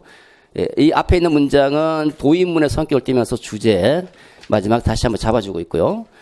결론입니다. 결론은 지금 서론이 이렇게 갈수록 이제 점점점 논점을 향해서 나가죠. 크게 주제가 중요하다. 두 번째 세부적인 논점을 다루겠다. 마지막으로 문제 제기. 주제를 논의하겠다. 이렇게 세 가지로 나왔다면 결론에서는 다시 전체를 잡아주는 전체 주제. 결론은 이제 전체 주제 쓰고 그다음 두 번째 두 번째 요약 정리. 간단하게 논점 4개 정리. 마지막으로 전망이 있는데 전망은 안 써도 돼요. 예, 근데 우리 전망은 20점 만점입니다. 이거는 마음속으로. 자, 전체 주제가 뭡니까? 역량을 갖추자는 거잖아요. 그죠? 모든 교사는 설계 운영에서 역량을 갖춰야 된다. 이 주제.